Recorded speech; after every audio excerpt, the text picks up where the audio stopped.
Guys, welcome back to the Marvelous Chats podcast. My name is Finto. Tonight is going to be a very special episode of the podcast. Tonight we have our first special guest, The Flood. Make sure you follow him. His links are down below in the chat. We're going to be talking about Spiderman No Way Home. We're going to be talking about Hawkeye episode 5. We're going to be talking about the Doctor Strange 2 trailer. It's going to be a juicy one. So, absolutely spoiler warning. If you haven't seen any of the content, please get out of here. So, guys, we're going to bring the guys in. And everybody give The Flood a warm welcome. Oh. Gentlemen. I watched the first 2 episodes of Hawkeye last night, so I was curious. Yo. Hey. What's up, dudes? What's going on, my man? How are you and your COVID-sickened throat? Whew. Yeah, I tested positive for... I did like a home antigen test this morning because I had like the worst night's sleep of my life last night. Woke up and I had basically fever dreams and everything, and I just woke up in an absolute state. So I did an antigen test and I tested positive, but I'm actually getting the full test tomorrow. I'm going for like a PCR test tomorrow, so we'll find out for sure. But I'm kind of through the worst of it already, to be honest. I just like kind of sweated it out today. So yeah, how are you guys? Flood, welcome. Good. You're our first. Sounds You're our great. first official guest. Hey! Let's hear it for the flood, everyone. Yeah. Welcome the flood. Thank you. Appreciate it. I hope you feel better quickly, my friend. That's unfortunate. Yeah, it's not great, but look, you know, I got the first 2 vaccines, and you know, if that's the worst of it that I felt today, it wasn't too bad, to be fair. So, were you running around the theater for Spider-Man? You know, Bro. spreading that love, or He's faking it. I He's was faking it. I was just thinking about that. I'm like, wait a minute. I was in perfect health yesterday, right? This is what was so weird about it. I had a bit of a kind of scratchy throat. That was about it. Like I wasn't even coughing too much. And I literally got home last night, got into bed, was fine, woke up like 2 hours later, having like fever dreams and stuff. It was crazy. I had the worst night's sleep ever. Woke up at like 8:30 this morning and was in pieces. Like I just was feeling awful. So I like called in sick to work, and I was meant to drop my car in to get work done on it and stuff, and I was just like, today's cancelled. I'm done. I'm just gonna sleep today. So woke up feeling a lot better now, to be fair, but Yeah, man. I'm not there yet. I miss all of your Irish slang, like waking up in pieces and 8:30 and stuff. Everything you said. I was like, I know this is a sad story, but I'm so excited. I forget that I speak differently to you guys. I said something was a hoot to Hoffman earlier, and he was like, I love when you speak Canadian to me. Oh my God, it was a real hoot to hear it. Trust We had a me. hoot. I don't know. It was a real hoot to hear it. For anyone that doesn't know you, Flood, you want to introduce yourself real quick to the Marvelous Chats audience and where they can find you and all that? Hello, Marvelous Chats people. I am The Flood. I'm known mostly for Dead by Daylight, but I also play various shooters here on twitch.tv/The Flood. And mostly I used to make a Fortnite podcast with Hoffman over there. And then, of course, I've met the Irish Mr. Finto ages ago through that connection, I believe, and all of these fine fellows. And yeah, I'm mostly on Twitch and hanging out, doing stuff. I don't know. Yeah, I feel Horror like nights we've on been Friday playing nights. More Hunt Showdown lately. Hunt Showdown, Tarkov had a wipe, so I'm really into that right now. Horror Nights on Fridays, Dungeons and Dragons on Mondays, lots of stuff. I'm on a 420-day stream streak. Bathtub pictures on. It's insane. Wednesdays. I thought Not Must enough be tired. pictures. I thought when you hit the 365 flood, I thought we were going to see a day off, but you're on what, 421 now? Today will be 421 when it Nice. starts. Yeah, That's yeah. insane. Well, every time I hit a milestone, I feel like there's another milestone. I'm like, well, I mean, I don't have to miss a day, so I guess I could hit the milestone. Like, Yeah. it's so stupid. I think now I'm done. Like, 420 was enough, unless I get close enough Now- to 500 by accident, Yeah. then maybe. I was going to say the next one's 500, so you know you may as well now. And then I it's really like hope 2 that years doesn't is close now. Exactly. Crazy. Well, fair play to you, man. It's But yes, just Some fan of all accomplishment. these beautiful humans. Oh my God. yeah, what a fantastic community we That's have. who I am. Like the extended community is just incredible. Like, you know, like we're all just kind of in each other's communities, and it's just great. Like the amount of people that you see that are just, you know, in Hoffman's streams, in Flood streams, Kyle's, everybody's like, you know, it's all just one big happy family. It's fantastic to see. So Their it's, own it's a little pleasure. multiverse. It's a pleasure Which to have is you here, beautiful, Flood. man. It's a pleasure to have you here. Well, thank you very much. I'm glad to be here, and especially on the occasion of Spider-Man, my friend. We've talked about this in the past, but I'm a Spider-Man fan. Oh yes. Guys, I'm just gonna give one more because I know we have a few new people in the chat, so I just want to give one more spoiler warning just before we kick off. Yeah, I like to have it in the title. Yeah, and look, I've just literally put it up on the screen here. Spoiler I was gonna say, alert. You should almost leave that up in the bottom in some blank area, man. Like, yeah. I don't know about you, Finto, but I don't love getting spoilers. Here's not a spoiler. Finto I know you're probably very comfortable getting spoiled. Well, not a spoiler. Finto teared up during the movie. Yes or yes? Multiple times. Yes, multiple times. It was insane. That's not a Toby came out. Finto was sobbing. I was actually funnily enough, I was more excited to see Andrew than I was Toby, to be fair. Andrew's actually, he's my favorite Spider-Man. Are we starting already? Did this just start? Oh yeah, sorry. Did Spoilers. this just start? I said spoiler. He cried. Yeah. Yeah. Look, the other things aren't spoilers. Usually, what we do is we kind of do a little bit of a round table to begin with, kind of get people's initial ratings of the movie and stuff. I can't imagine anybody would be rating this under a 9. You know, it was incredible. But oh shit, Hoffman put his hands Hoffman, up. do it, bro. I'm just joking, bro. No. I think he tweeted 9 out of 10 actually. Yeah, no. Look, Redacted. Hoffman, I think tweeted 20 out of 10. I did 20 out of 10. 20 yeah, out of that's 10. the metric over there. Honestly, We just don't understand it. Ireland doesn't know percentages. No joke though. It was twice the movie I thought it was going to be. That's why I gave it 20 out of 10, because it literally it gave us everything that we were looking for. Everything, like literally everything, all the rumors, more. all the leaks, everything was true. It was crazy. Like we're like, will we get Murdoch? Probably not. And then he shows up. I was like, oh my god, yes, amazing. Then it's like Andrew comes out, like the second when and like Ned Supreme coming, like I was like, that is crazy. Like it was just there was so much to take Ned. Oh, dude, I like love it. so much to take in. Like, and when that portal opened and Andrew turned around, I knew it was him straight away.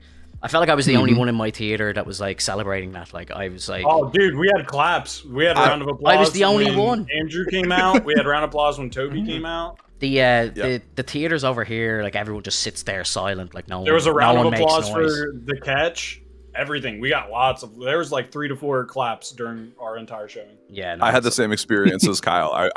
My tweet about it was one of the best movie theater experiences. I didn't want to rate the movie because it was still too fresh. Like I just got off the roller coaster and I'm flying way too high to rate it objectively. Right. But the theater experience for me was one of the best I've ever had. It was just like Kyle's, nonstop cheering. Like every now and again something would happen and everyone would burst out. There was tears. There was everyone going, yeah!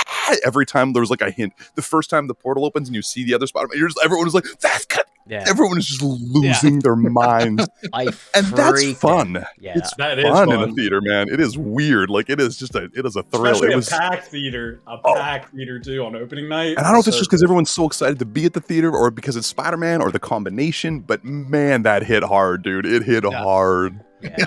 I was the only one who I literally screamed when Andrew walked through the portal, and the dude beside me was like looking at me like real weird. No, like it's like they don't do that. Girl in danger. They don't do that in Ireland. Like I was like, you don't get it. Do you know what this means? Do you know what this means? I was like, it was incredible. Like the fact that Andrew just looked happy to be there. Like it was amazing. Oh yeah. I'm He was surprised just they let him so come so fulfilled. scruffy. They let him come in scruffy, bro. I thought he was gonna be worked. like clean shaven. It worked. Yeah, dude. He's It worked. depressed, man. Yeah. It Yeah, worked. he's going through a hard time. Like, did you see how excited he was just to have I've always wanted brothers and like he's going through It's like, rough I love times, you man. He guys. needs something. He doesn't have anyone right now. He's not pulling punches out his razor, bro. Okay, he's done with it. He's done with the nonsense. I'll jump in on the theater experience. Or probably only second to my in-game experience because that was nuts. But it really did feel kind of special in a way where it's like I felt like I was sitting with like my family in that room where everyone like cheered to sit together, and then like they settled each other down. Like there was like some people like okay. Like we get it. Like we all gotta be quiet. And the best moment, I've never heard a laughter in a theater so hard. When Toby, when they finally confirmed that, like, not Toby, I'm sorry, Tom, like when he said, when I was bit by that spider, there was this kid like 2 rows in front of me that yelled out. He goes, "You didn't even get bit, bro!" Ow, bro! Like I couldn't stop laughing, dude. It was the best. It was such a good time, man. Oh, dude. Yeah, like this. I Dude, think it's Wait, crazy. I that need you said the Alex's family theater. thing. I need Alex's theater experience theater. still. Oh, my theater experience? It was actually pretty quiet. Like it was just incredibly comfortable. Like not very much was going on, but at the crucial moments where you see like the laughter and everything, It's just like mine was quick, but when it came to like the sad moments, it got super quiet, and all you could hear throughout the whole time was a. Everyone's just like trying not to start. Shut up!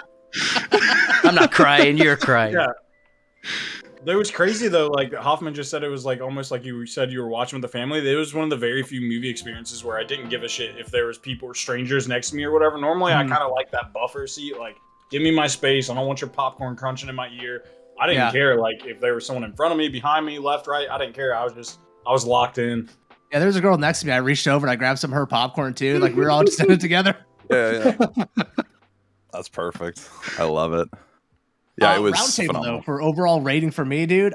This is a 9.5. I said it was 9 on Twitter last night. Coming back, I think it's like a 9.5, and I want to go see it again before I give it like the 10 out of 10. Because I feel like there's some stuff that might be there to like stop it from the 10. But like this is like the 9.5 out of me. They nailed this movie.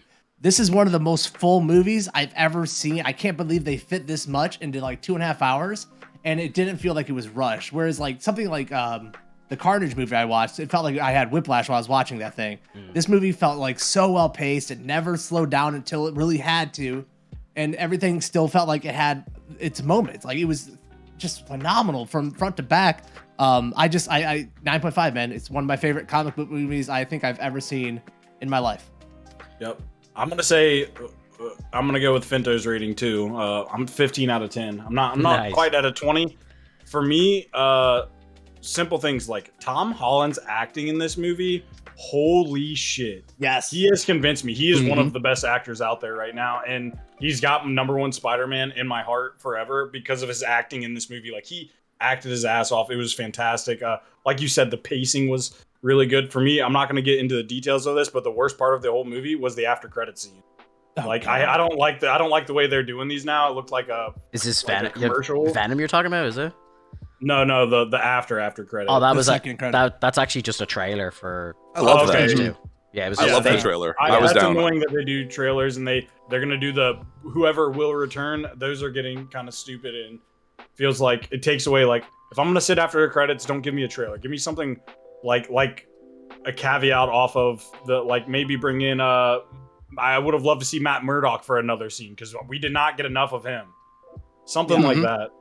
Sure. But it was a nice little nod though, like that moment when he grabbed the object. That's when people were laughing on my end. I don't know. If you're gonna release a trailer as like a live preview for everyone first time to see it, that's a fun way to do it. I don't hate that personally, but I don't either. Like, for me, I thought it's a good idea. You know, everyone's been asking for the trailer for Doctor Strange 2 for a while now, so I was like, you know, it's a good way to do it. But I think at the same time as well, the trailer seemed all over the place. It didn't seem like it was a very, very weird trailer. And I think what I've heard is that the trailer that they're actually going to release online will be a different trailer. So I know they're doing 6 months of reshoots with this film. And even the trailer I got the vibes that the movie. You can tell. It's all over the place. Yeah. It's all very over the Welcome, place. Max. Hi, Max. Hey, Max. Max. How you doing, Max? We have the biggest Spider-Man fans in the world on this podcast right now. Sorry. So excited. I was meant to Sorry, surprise you guys. I was going to be in the Discord before you even started. But I got no sleep last night because I got home at like 2 a.m. And then me and Vin were just like, we need to talk about this shit. So we played Fortnite for like 2.5 hours and just like talked about the whole thing. Geeked out over it. Dude, that was the only failing is I went with my buddy and he had to go walk his dogs afterwards and it was kind of getting late. So I didn't get that like decompressed post-movie drink that he and I would usually do. Like that was kind of our thing and like or pre-movie. So we chalked outside in the freezing cold. The wind was just like ripping my face off. I think it was only like -15°C, but the wind was brutal. So it was just like ripping my face off and we were just standing there like shivering and talking. But like try to get as much of that as we could. But I know what you're talking about, Max. Like I love that decompressed to like let it sort through my brain and gush about it. So that's what I'm here for today. I woke up and I was like, shit, it's 2. I was like, I like ran, like cleaned the room all quick. I was like, oh my God. I was like, oh no. I was like, they already started. No. Who else didn't we hear from on the overall rating and roundtable yet? Max, Flood, and Alex. Yeah. All bottom row. Yeah, so I'll say I give it a solid 9.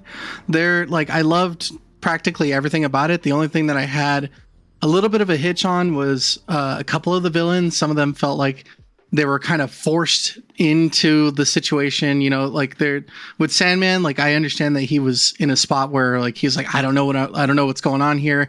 I just want to go home. But you know, after a while, like I think they just kind of rushed his, you know, villainous like intentions at the very end because he's like, I'm just gonna fight you now. I'm just gonna try to attack you.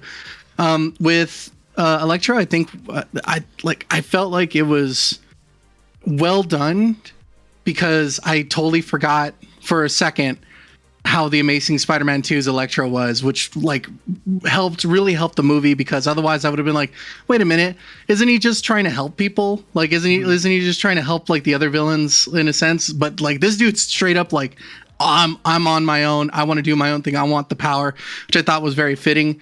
But yeah, other than that, everything else was like fantastic. To be honest, the Lizard and Green Goblin were my favorite because even though the Lizard didn't have that, and even though the Lizard didn't have very much dialogue, when he spoke so like intelligently that like you knew something was coming. Yeah, it was so good. I love that. Yeah, I feel like Max, go ahead.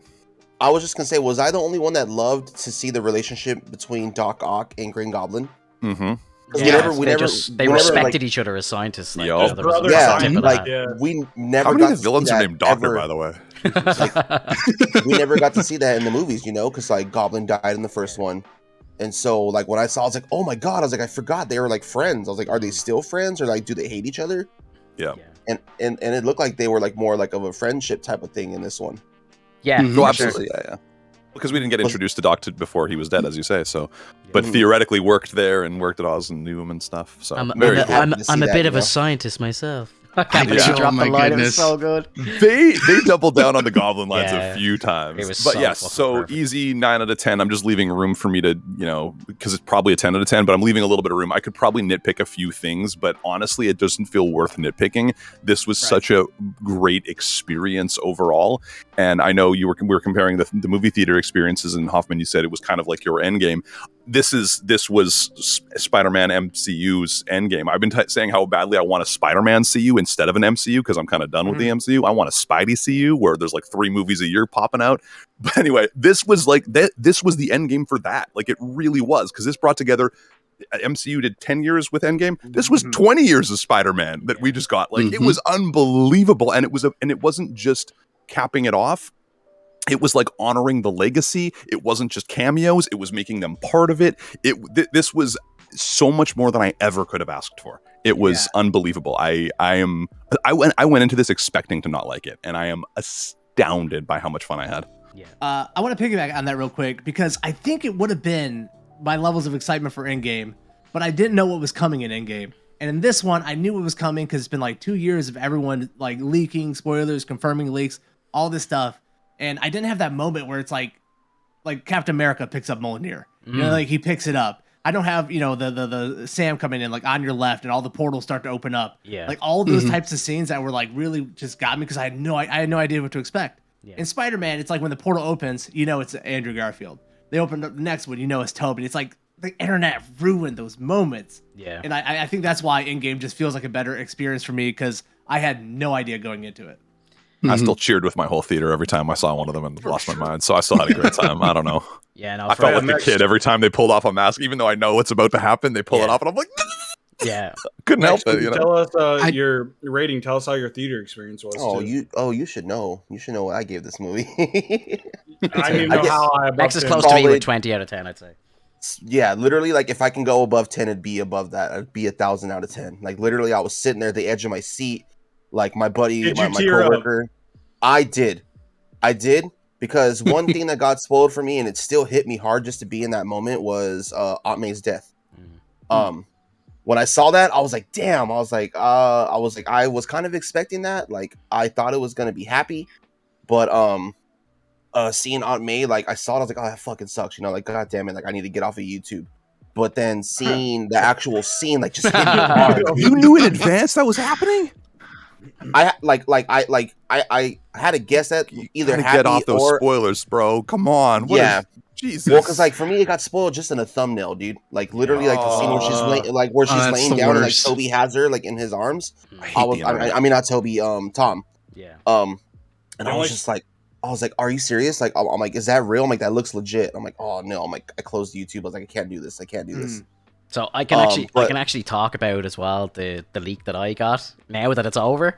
But mine was that X-Men would be there and it didn't happen, so I'm happy. I opened up TikTok, and the first thing that I saw when the app opened was the scene with Andrew swinging through the fucking scaffolding, and then the lizard lands on top of him, and he's like, "Hello, Peter," and I was like, "Oh my god!" I was like, "I can't believe this," because I was like, "It looks too real to be fake." Like I was like, "It can't be thing." So I was like, "I know." I know 100% that Andrew's in the movie, but you know, I was still happy to see them come out of the portals. I was still so chuffed to see Toby come out. Like Toby was perfect in the movie. Like the fight choreography throughout this entire movie was incredible. So fucking good. Every fight, like the one-on-one fights, them slinging webs off each other, the Green Goblin versus Tom Holland fight, some of the moves he did where he like they were slamming him through the floor and stuff. Oh my god, it was so good. It was really fucking amazing. Yeah, I gotta say, like, go ahead, Mexer.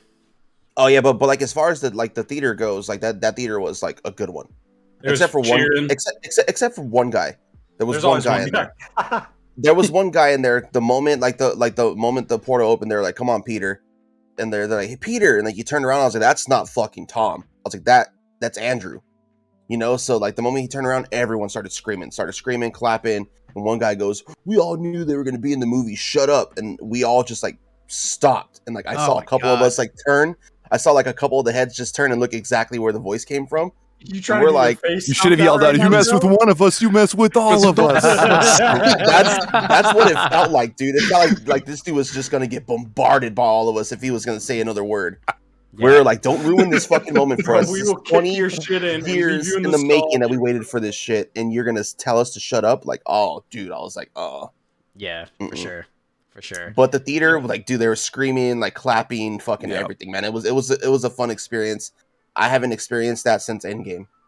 So I was like, this is fucking amazing. You know, it was good. I think the only spoiler I almost got was that apparently that this movie was going to introduce mutants to the MCU, which didn't happen unless I missed it. So that was the only spoiler I potentially saw going into this. Every MCU movie now has you a chance to introduce the X-Men. I know, dude. I know. It's gonna be it, everyone. And a Mephisto plug somewhere as well. So I want to do kind of another round table. Can we go around and everyone say what their actual just favorite moment of the movie was? I'd like to know that. Favorite moment. I would say my favorite actual moment would be Charlie Cox showing up as Daredevil. That moved me more than seeing Toby and seeing Andrew. I don't know why. I didn't go into the movie expecting that, but when they showed Charlie Cox sitting in that room as Daredevil, red glasses, I just like it hit me on silent. It was like this calm. I was like, I almost teared up at that moment because I'm just so happy for Charlie Cox and like he loves the fans so much. My theater cheered at that. Yeah, hard. I loved him. And then he caught the fucking brick. Oh my god, dude! Like I was like squeezing my girlfriend. Like I'm a really good lawyer. I'm a really good lawyer. Everyone I did the same thing. Gasped when the pointer stick like hit the floor. Everyone was like, "Oh," because we were like, "Oh no!" And like. The second I saw the stick, I grabbed my girlfriend's leg, and she was just like, "Calm down." I was like, "No, I can't." I actually gasped out loud when Toby got stabbed because I thought they were going to get a Aunt May, and then Toby is kind of a Uncle Ben, like a double whammy on Tom. I was like, "No!" I gasped out loud. I was like, "No." So do you want to know? Toby. Do you want to know behind the scenes of that? So, Toby, when they originally shot the movie, Toby actually died in that scene. And what happened was they brought them back for reshoots because they saw that the chemistry between all three Spider-Men was so good that they want to bring them back. So they've signed Toby on for more movies, Andrew as well. And they reshot the scene to keep Toby alive because... So he was actually supposed to be an Uncle Ben moment there? It was, yeah. He was supposed to die. Oh my god, dude, I gasped. I was like, no way. Yeah. We already lost May. I was like... What's to do with that information, Pinto? Oh, it's amazing, dude. Well, it's like, Toby a shout out. But guess where they're all coming back? Guess where they're all coming back? Secret Wars, directed by the Russo brothers. The Russos are coming back for Secret Wars. Toby? He's in his 40s, right? Yeah. It's insane, dude. It's insane. Flood's losing his mind. This is exactly what we want. This is exactly what one of the best one-liners in the whole movie was so understated when they were explaining. He was explaining Electro's origin story. Andrew Garfield was. And he's like, oh, he fell into a vat of eels. And Tobey Maguire, the Spider-Man who's just been doing this forever, he goes, yeah, that'll do it. Gotta be careful where you fall. My Spider-Man that's been doing it for like 40 years. He's seen everything. He's like, yeah, that'll do it. He is 46 years old. Woo! And looking he looked great. Yeah, he looked Well, he 100% had the vibe to me of like the Into the Spider-Verse, like older version, who's a little bit like run down a little bit, a little sore, but he's seen it all. You know, he was meant to actually voice him in that movie, Flood. Did you know that? I didn't know that. Yeah. It is Tobey's Spider-Man, the Peter B. Parker, and they tried to get him on, but they couldn't get him through contract. Like I actually love the guy that they did to voice it, the guy from like New Girl or whatever. I love that dude, and his voice was so perfect for it. But I'd love to see him. I'd love to see him brought in as a Spider-Man now in the future. I would lose my mind for that. Yeah, I want to know they if could do Miles it all. is going to come now in Secret Wars, because I kind of expected more of a hint for him on this movie. Well, there was the whole Electro. Scene, the whole scene with Electro. was fantastic. With Electro, Gotta be a black Spider-Man out there somewhere. I was like, I loved when Andrew said. I loved when Andrew said to him as well. Andrew just sat there, when he's like, "Oh, you're from Queens. I thought you were black," and he's like, "I'm sorry, man." He just apologizes for not being black. He's like, "I'm sorry, man." That was the biggest sweetheart. I love him. Yeah. So, like, one of the things that I've been talking about that I hate about the MCU. Sorry, I just have to interject with this because this is killing me. The thing about the MCU that drove me nuts is how galactic and like space magic level, where everything was super hyper ultra powered. Like everything was power level 9,000 in the MCU, and I'm tired of it. I'm bored of that, and that's why I don't love Tom Holland's Spider-Man. Is because he started off as Iron Man, and I know they kind of deal with it, but it's not. He's still starting off as Iron Man, and I always said that my favorite era of a Spider-Man is kind of the Tobey Spider-Man, wherein he's like going to college, trying to pay rent, and he's street level Spider-Man. And so I'm so excited about this one because this one is, as far as I can tell, I'm worried about the Secret War stuff you guys are mentioning now, because this one, as far as I can tell, is bringing back street level Spider-Man for me in the future, or like setting up street level Spider-Man and resetting street level Spider-Man. And now I can love Tom Holland again. Like I kept going hashtag not my Spidey, but I think he might be my Spidey now. Like I'm so excited about everything they did in this, bringing it back to street level stuff. Even the villains, like with Electro and Sandman, the way that their fights were, they had to mimic the previous fights in other era movies. But those fights, they were like next level strong Electro, next level strong Sandman. Like they were extremely powerful, and those fights were kind of like not hand to fist kind of. So I'm really excited about them bringing back more street level Spidey, hopefully. I agree. I agree. The Stark Tech being offline, like the only thing he really kept was like the nanotechnology. Well, and now no one knows. Yeah, no one knows. He doesn't have Iron Man relationship. He doesn't have a Doctor Strange. Like with the moment Doctor Strange shows up, anytime, I'm glad he found a way to hide him for most of the movie, because the moment he shows up, he's just like, yeah, I can do anything. Yoink, yoink, yoink. Like it's too powerful. Spider-Man has to fight for it, and like he's bleeding and he's working for it. That's what I love about Spider-Man, right? Yeah, and they introduced Daredevil, so it's more street level stuff. Like I'm just, the street level potential is everything that I want in Marvel. Have you been watching Hawkeye? I just started because I know you guys have been. Okay, yeah, you're gonna love it then. It's street level badassery. It's street level, yeah, exactly. Yeah, like for me, like there's the thing that like shocked me the most about the movie was just how misleading a lot of the trailers were. Like it wasn't really the movie that we thought it was going to be. Like, it was really like it wasn't. I'm happy about that. It looked like a Doctor Strange buddy movie. I'm so happy. I thought it looked like it was going to be a Sinister Six movie, but really it wasn't. It was like three on three nearly, like with the villains, like because Doc Ock. There was only 5, and all of that was out of the way in the first hour too, which made me happy. Which meant I knew that everything was about to be new to me. Yeah, it was just I was very impressed how they took such a different road with it as to what we were sold in the trailers and what we thought was going to happen. Like how badass was the Inception fight though? How fucking badass was that? It was insane. And, like, it was cool. You just know that's coming. Like, that was just amazing. But like I was just blown away by just the chemistry between the 3 Spider-Men was just nuts to me. Like, it was beautiful. Yeah, just even like the scene where they're in the lab and they're all working and you can kind of see that they're 3 different people. They have their own sets of skills. Like Tom's very much the kind of techie head, but he's smart as well. And then Andrew's like, kind of a techie head as well. And then like Peter's like, Toby's like the scientist, like, he's chemist. Like, the web discussion was almost like a a dick discussion. They were like, I don't want to talk about it. Like, sorry, hey, if you don't want to reveal it, so I know it's personal. Yeah. When they're like, so where's it? Does it come Where out does of it come anywhere from? else? Yeah, it's like, does it come out of anywhere else? Or he's like, no, just the wrist.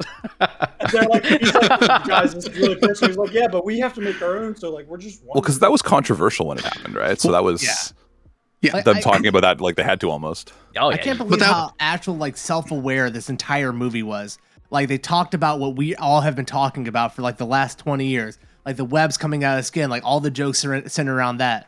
The jokes with like the Spider-Man like pointing at each other. Like this whole movie was so self-aware of itself, and like the fans, like it's just such good fan service the entire time with stuff like that. Yeah, the whole movie was just a love letter to Spider-Man fans, and that for me is really why that's for me is why it goes straight to the top of my list. It's my favorite MCU movie. It's the best MCU. makes movie. me For Low-key MCU, sad 100%. is that Stan Lee never got to see this. I know. movie. I said that as well. I hope he got to see in the background. I hope he got to see some of the pre-production, like storyboarding, maybe in the early stages. But Yeah, Did you see the Ditko Easter eggs? Yes. Yeah, That was just so awesome What when I was saw that. Easter egg? So when they're up on top of the, I think the school building, you'll see that there's some graffiti in the back. It says Ditko. Oh, Yeah. I didn't see that. There's And a couple of and different places, right, where it's like Yeah. Ditko's spray painted on there. Oh, I missed that. and there's also a Ditko on the Sanctum Sanctorum, and Dude. because you know Steve Ditko was a co-creator of Spider-Man and Stephen Strange, so it's Yeah. like it's a really nice nod to it. I love that. One of my favorite things about the whole movie was the pacing. We talked about that earlier a little bit, but like the fact that every villain felt like they had at least a little bit of a moment, some less than others, but like they actually took their time. And that's why I'm so blown away by how much they fit in the movie, which again, I know Hoffman and others were mentioning earlier. Like they fit in enough time that even all the Peters had like slow, gentle moments together. Every villain had slow moments. Like we actually got to really, like it wasn't cameos. I was so afraid of cameos on this one, and it wasn't. Everyone, it was a true legacy event. Like this was like honoring the legacy, not just like nodding to it. This was an honoring. This was making it part of it. This was tying things together in such a beautiful, brilliant way. And so we got to see, as I know Cal saying, like we got to see them actually act. Like we got to see frickin' Defoe do his Defoe thing, and it still felt like the original one, but a little bit tweaked up for this. Like it was all of them felt true to the original universe / movies, but still made them fit into this. Like it was such a feat. I'm blown away. 100%.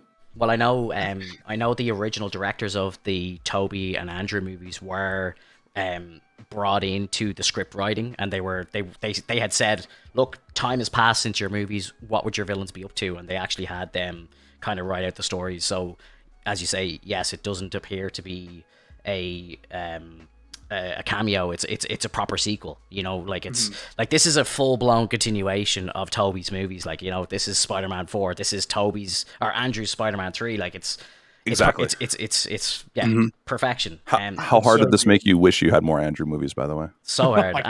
He's so badly. So genuinely though, so amazing. If he doesn't get another movie after this, they are making the biggest mistake ever. Yeah. And I've been talking about this for a while now, but I truly think that this is where it's going to go. So Venom went back to his universe, right? Andrew goes back to his, but they're the same universe. So Andrew is Venom's Spider-Man, right? So you know the way he's like, oh, we better go look for this Peter Parker guy. So when in Venom 3, he's going to go to New York looking for Spider-Man, and he's going to find Andrew. From my perspective, that would be a real shame, because I think Andrew got done dirty in the second one with his Electro, and I think then he'd be getting done dirty with his Venom. Just throwing that out there. Yeah, 100%. Because the Venom. Sorry, boys. Yeah, I think it was my theory horrible for that. I love me would some. be, I think they're going to introduce Miles Morales as the Sony universe Spider-Man. I think it's why they kind of brought it up here. I think Sony wanted them to throw that line in there about Black Spider-Man. Yeah. And I think Venom's going to go back and it's going to be Miles. I think it makes the best sense. I love that, dude. Because I don't know, man. Like, I think them having multiple Spider-Man movies going out at the same time gets a little confusing and maybe a little bloated for people. I'd love to see it because like I love Andrew Garfield's Spider-Man. I love Tobey Spider-Man. I would show up for every Spider-Man movie they do. I don't care how weird and convoluted it gets. Yeah. They're just gonna saturate the market at that point. But I think they want to take it another direction, do what everyone's really been waiting on for a long time, which is a Miles movie. Like there would be so much excitement about getting a brand new Spider-Man as Miles Morales in there. I think they would be missing a bigger opportunity for them financially would be, I think, bringing up Miles. I mean, they're doing it all bad longer term, but like I was saying this the other day again with my Spider-Man CU. I want like 2 movies being filmed concurrently, so we get at least 3 movies a year constantly. And I mean, realistically, what you just described is what they do in the comics. There's an Amazing Spider-Man, there's a Spectacular Spider-Man. They're concurrent and have completely different storylines, right? Amazing, Spectacular. There was Scarlet, there was Ultimate, there was all those going on at the same time. If they don't go try that for movies, like I'm in. It will probably oversaturate and blow up in disaster and lead to a lot of badness in the end, but I want it so badly that bring it, just give it to me. Like, and that's it's the feeling I had when I went to the first X-Men movie. I left the first X-Men movie theater and I was like, I want to go again next week for the next part. Like I want it to feel like a comic book and just keep. So I want a series, basically. I guess I want like a next level money series for like 6-episode miniseries per season or something. I don't know. I want maybe coming out on an internet service directly to your house. Yeah, I guess so. I want Hawkeye, but I want Spider-Man, and I want it Spider-Man level, but like at the level of the movies budget-wise. Like I want it to be fucking like just blowing the doors off. You're gonna get it soon, brother. I just keep thinking of random scenes from that movie. From the movie, just there's no bad parts of this movie to me. I just was in my head laughing about the Ned asking, "So, did you have a best friend?" Yeah. Oh, and he turned evil and killed him, and he walks over and he's doing the thing on the computer, and he's like, just walks away. Like Ned, I'll never turn into a supervillain and try to kill you. The comedy in this movie was top tier. It really was. It was very good. Like it wasn't forced. It was just natural. It was funny. It was like, you know, it was so natural. Like it was what you would expect like their relationships to grow into. And again, I'm just. Even like Toby cracking jokes, I couldn't believe it. I'm like, this is fucking brilliant. Like, you know, it's he just has the best look on his face when he does it too. Oh wow, like, the Avengers, like cool. What's that? Oh my band? What's that? So good, dude. So good. Yeah. I think the only thing I didn't enjoy in the movie, and enjoy is a weird word for it, but it's like I could see the bones of the earlier script still in the movie before they decided to come back and reshoot and bring all the Spider-Man in. You could see how Doctor Strange was set up to be in this movie more. I think the scene where the Peters are brought in, that totally felt like a scene where Doctor Strange was going to come back into the movie after being exited out of the movie for like a whole act of it, right? Because it was so convenient the way the 2 Peters were just introduced there that I feel like that could have been done in such a funner way than them just coming into the living room. Like having another... the powers without like the script? Do you think that's I'm sorry, say that again. I didn't hear the full question. Do you think do you think that is part of the rewrite? Like that they gave Ned powers just for this because it was going to be Doctor Strange there instead? No, I think Ned had the whole time, and I think he was like just trying to open up a portal to find Peter Parker or like Spider-Man or Tom Holland. Yeah. But like Doctor Strange is there instead, like, hey, I'm here. But like because I think a funner way for them to introduce Spider-Man would be like Andrew Garfield or whatever, like swinging in to help Tom Holland somewhere. Or Toby, rather than both of them just showing up in a living room or a dining room. I don't know. I like that. Maybe it's just because I like the old Filipino lady yelling at them, but I don't know. Tell them to clean the cobwebs. She speaks perfect English right after she says I'm going to bed. I don't know. It's kind of perfect. I liked it. Because if they just swing in to help, it seems almost too convenient. Whereas this is like lots of mistakes that keep happening, but they all come together afterwards. Whereas if they just happen to, I'm going to swing into the danger, like it's almost too Diz-X-y. We already Diz-X'd with Doctor Strange making this whole thing happen anyway.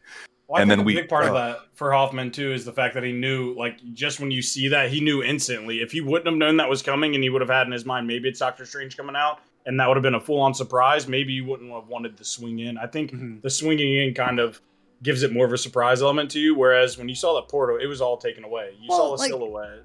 Like all these Spider-Men are still in New York, right? And it's like they didn't realize what was going on when Tom was fighting 3 of the villains. Like they don't recognize it. They're just hanging out in New York and they don't know how to get to there. Like Toby, no, they're in their multiverse still. No, they weren't. No, they're not. No, they're not. No, they weren't. Not at that point. They're in the regular New York. Yeah. Toby mentions that he's been trying to find Tom. Yeah. That he does say that. Yeah, and Andrew They all got well, pulled in at the same time. Yeah, how could he not? I know that was a bit strange. I did find that a bit strange. Yeah. Well, the idea behind that, the bones of the earlier story, it's like they found a way to write those 2 Spider-Men in. It's like it's right there. That's what. I was thinking about it. You know, I get weird when I watch movies. So no, I got. Well, the idea behind that though is for the fact that like with Andrew's Spider-Man, he's never had to deal with the multiverse.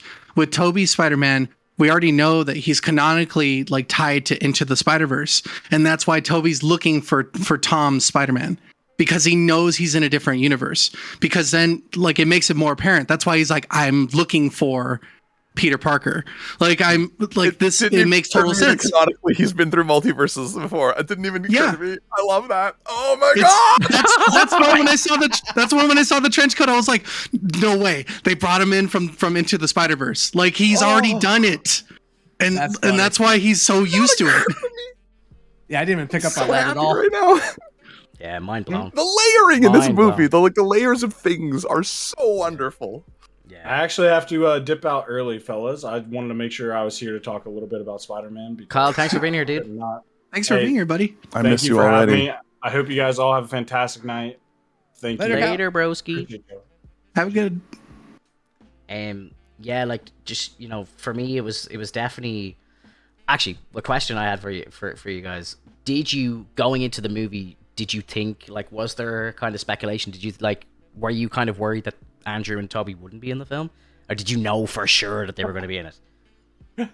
I felt like I knew 100% they're going to be in it. Yeah. But, like, I was kind of like MJ in it, where it's like, if you expect disappointment, you'll never be disappointed. Yeah. Like, so I was just kind of like... stuck in, like, I felt like she kept saying that to us as in like a thing, like as in do not be disappointed, guys, because like I thought they were going to be introduced earlier into the movie. I heard that they were coming in like the second act, and like the movie was going on, like, and I was like, they're not here yet. I was like, what the fuck is going on? And then when I saw Andrew, I was like, oh, thank God. I was like, it almost is like her talking to us, trying to like make us like, don't worry, guys, don't be disappointed. And then all of a sudden she changes her thing to we're kicking ass because like the filmmakers knew they're like they're gonna worry about disappointment. They're gonna worry about disappointment. No, we're kicking ass on this one, guys. You know, I was only thinking about it today, like, and like, do you think that if they had put Andrew and Tobey into the marketing for the film, like, would there be more hype around the movie, or do you think like the secrecy and everything worked? Yes. Work. Totally. The secrecy was the way, and probably even planned leaks. Honestly, like but like getting the hype and the speculation and people talking about it was everything. I think. Yeah. Even though they're horrible at keeping secrets, because we kind of already saw it, but we didn't know if it was real or not, and it was real. Every single leak was 100%. My favorite part is that we didn't know that it wasn't going to be cameos, though. Yeah. Right? Like, that's what I was so worried about, and it wasn't that, and I'm so happy that it wasn't that. I'm so happy it was full featured time spent. Like, so much movie. Like, it was so hard to keep track of this movie. Like, they went to an apartment with basically the Sinister Six and, like, are doing, like, random stuff, making coffee and shit. I'm like, you can't help but wonder, what is this movie that I'm watching right now? But it went all over the place, and it all fit, and it worked, and it was amazing. Like, See, and that I want to tack on to that real quick. That's one thing I really loved about that was the fact that it wasn't just the heroes talking. It was the villains talking amongst each other. They had such vital parts in the movie. Like, it was crazy. So good. Yeah. Well, and the villains have great actors, so it's perfect. Yeah. Like, it's really nice that the villains got a little bit of time to breathe, especially Dafoe in this case, because he's such a good arch nemesis for Spider-Man. He really is. It's perfect. Like, it just works. Man. I loved Electro. I thought he was so good. He was so bad in that first movie. I hated everything about him in that first movie. Yeah. And in this movie, he was funny. He was cool. He was. I like myself in this vindictive. Yeah, he was like and then when he gets the arc reactor, you're like, oh, this guy's a fucking problem now. You know, like this is an issue. Like, and I loved how he he could smell the arc reactor in the he was like, there's something in that room what's in there and all, like, and then he just had to have it, like, you know. I thought his story was just fucking brilliant. One that I loved Sandman in the original movie, and I was a little disappointed by Sandman. I thought at the start when he first came in and he's helping Peter, and I was like, okay, he's going to be a good guy. I was like, you know, again, Doc Ock was a good guy, Sandman was a good guy. You know, I didn't really see it coming, and then, like, you know, Willem Dafoe is good for kind of half the movie as well. Like, it was like, that's what surprised me the most, because I thought it was literally going to be Tom versus 5 villains, and then it's like, I can't do this alone, I need help, and then the other guys come in to help them. But it really was kind of like split into teams, like, and that was just like such a surprise for me, because it was amazing character development, like, you know, just the chemistry between Dafoe and Octavius, and like Electro and Sandman had their moments and everything. Like, it was just it was amazing. Like, honestly, like, I'm finding it very hard to critique the film at all.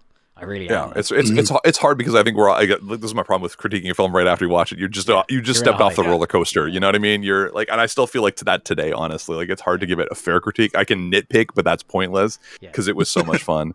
And I 100% agree. The villain stuff was amazing. Dude, Doc Ock was incredible. And the thing that is the best about the villains, right, is to me, is when you get a lot of villains, it's always like they have one goal in mind between like all of them. They're like, we're going to do this. And this movie is like every one of them, each 5 of them had their own motivation. Yeah. And like they kind of had heel turns and face turns. Like they all had their own deals they were dealing with, which, you know, you brought up Sandman. He was one of my favorites in this, actually. I was kind of curious how they were going to bring him in because of the way he got left off in Spider-Man 3. Was it right? Or was it 2? 3. 3. Where he's like working with Peter, right? Yeah. And then like when he comes in, they bring him in, saving Tom Holland, thinking he's saving Spider-Man from Electro, because he likes Spider-Man. He's friendly with him in that universe. But then he's over it. He just wants to get back home. I think with Sandman, I really like that. He's a guy who's got like if he feels like he can't trust you, now he's against you. Like he's got some rage issues. Like he feels like a real guy who's got rage issues and trust issues. Yeah. So the moment he felt like Tom was betraying him, now you're my enemy again. Right. He's a thug at the end of the day, like, you know. So, yeah, exactly. So I think that like his thing kind of worked for me, even though like I do think his was extrapolated on not as well. The Lizard wasn't extrapolated on too much. He was just kind of there, and you kind of get the sense that he's kind of just a lunatic a little bit, because he just wants to make everyone a lunatic. Yeah, he was still trying to do that. Someone. Yeah, you know, like I could make you a lizard. I was like, he's still trying to make people lizards, which makes him feel like the '90s animated series version, and I loved it. You know, like I'm in. Yeah. Like I think they're definitely going to explore this more.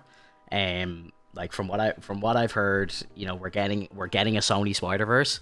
I don't know if that's good news or bad news for you, Flood, that it's going to be based in Sony, but before I watched this, I kept saying I kind of want Sony to steal Spider-Man back and just go ham on it. Yeah. At the same time, they've dropped the ball a lot of times with Spider-Man in the past, so I really want them to be affiliated with Marvel for both money and like a little bit of tweaking. Well, to have some influence. They are getting Spider-Man back, but they're also getting Kevin Feige, which is great. I think that's the key, honestly, because I think he knows how to keep it all tied together in a way that will keep it coherent. I just don't want him to go a galactic level on it again, dude. He won't. I don't think he will for a long time. So I think they are bringing it back to the street level. I kept worrying that they wouldn't be able to bring it back to street, but the way that they did it in this, I'm like, oh, they can. They basically they retconned Spider-Man at the end of that movie. You know, exactly. They literally everything that the fans had a problem with. This was his origin story. They erased it. This was his origin story. He finally had his Uncle Ben with Aunt May. This was the Tom Holland origin story for Spider-Man. And almost like it was 3 movies in. Yeah, it's so weird. Well, that's what I was going to talk about too. It's like not just this one movie. Like we always talked about how Spider-Man never got his origin story. He got an origin trilogy. Like the entire trilogy was made better because of this movie. Yeah. And it's an origin trilogy that like really shows all this stuff and like why he's so good and can do so much stuff, but he's going to be so stripped down now as a character and so lonely and like in such a good place. Like I want origin trilogies now. This is what I want. Like they got to make another Batman movie with fucking Christian Bale because we had his origins. Okay, we need him less settled into the universe now. Did this movie make all the? Not only did it make Tom Holland's movie better, but did this one also automatically kind of fix / make better the Tobey and the Andrew universes as well? Right? Oh, yeah. Are those movies now better in your head because of this movie? maybe not the last one of their movies because they were both so bad, but you know, I just like there was. I think you'll go back to them, and I think you might find them a little more special. Like even just like some of the stuff that like Toby was saying, it's like, oh, you like fought an alien. Oh yeah, I had to fight like an alien as well. And I'm thinking like, oh my god, who's he talking about? Because I'm thinking he's talking about stuff that we haven't seen, and he's like, oh yeah, it was like an alien suit. And I was like, no, he's talking about fucking Topher Grace. I was like, ah, move on. And then I love where I suck. He's like, no, you're amazing. It's like, okay, like it's such a dumb joke, but it worked. I loved it. Well, like, you could definitely see as well, like they definitely had Toby and Tom were kind of very similar Peters, and then Andrew is just a completely different person, and they like, you know, they really showed that. You know, he like even to the fact where he's like, you know, oh, I can't believe I have brothers now, and all. He's like, I love you guys so much, and the guys were like, thanks. Like, you know, they were real awkward with it now. So yeah, I love that like multiverse stuff. Dude, how good did Andrew Garfield, like, he is a tremendous talent. Just walking into that role, like he never even left it, man. Dude. So good, bro. Andrew's a gem, and they really dropped the ball on his Spider-Verse. Like he could have done so much more and so much better if they hadn't like gotten out of control with what they did in those movies, like in that second movie. And that was the thing, is like I'm a huge fan of the Andrew Garfield Spider-Man. My most intense moment in that movie was when he saved MJ, and I like cheered. we all knew cheered. I screamed. We all knew it was gonna happen, Dude. We all knew it was gonna happen. But yeah, exactly, Flood. Well, that moment when he like let her down, and then he just immediately starts about to like he's crying. He's like, are you okay? He went, he's like, yeah, but she said, are you okay? So he was like, are you okay? She's like, yeah, I'm fine. Are you okay? And everyone's just like, oh my god. Like, dude, I got emotional so many times during this movie, dude. I was like, all I could think of, like, dude, if he called her Gwen after he caught her, like, I was gonna fucking lose it. Like, could you imagine?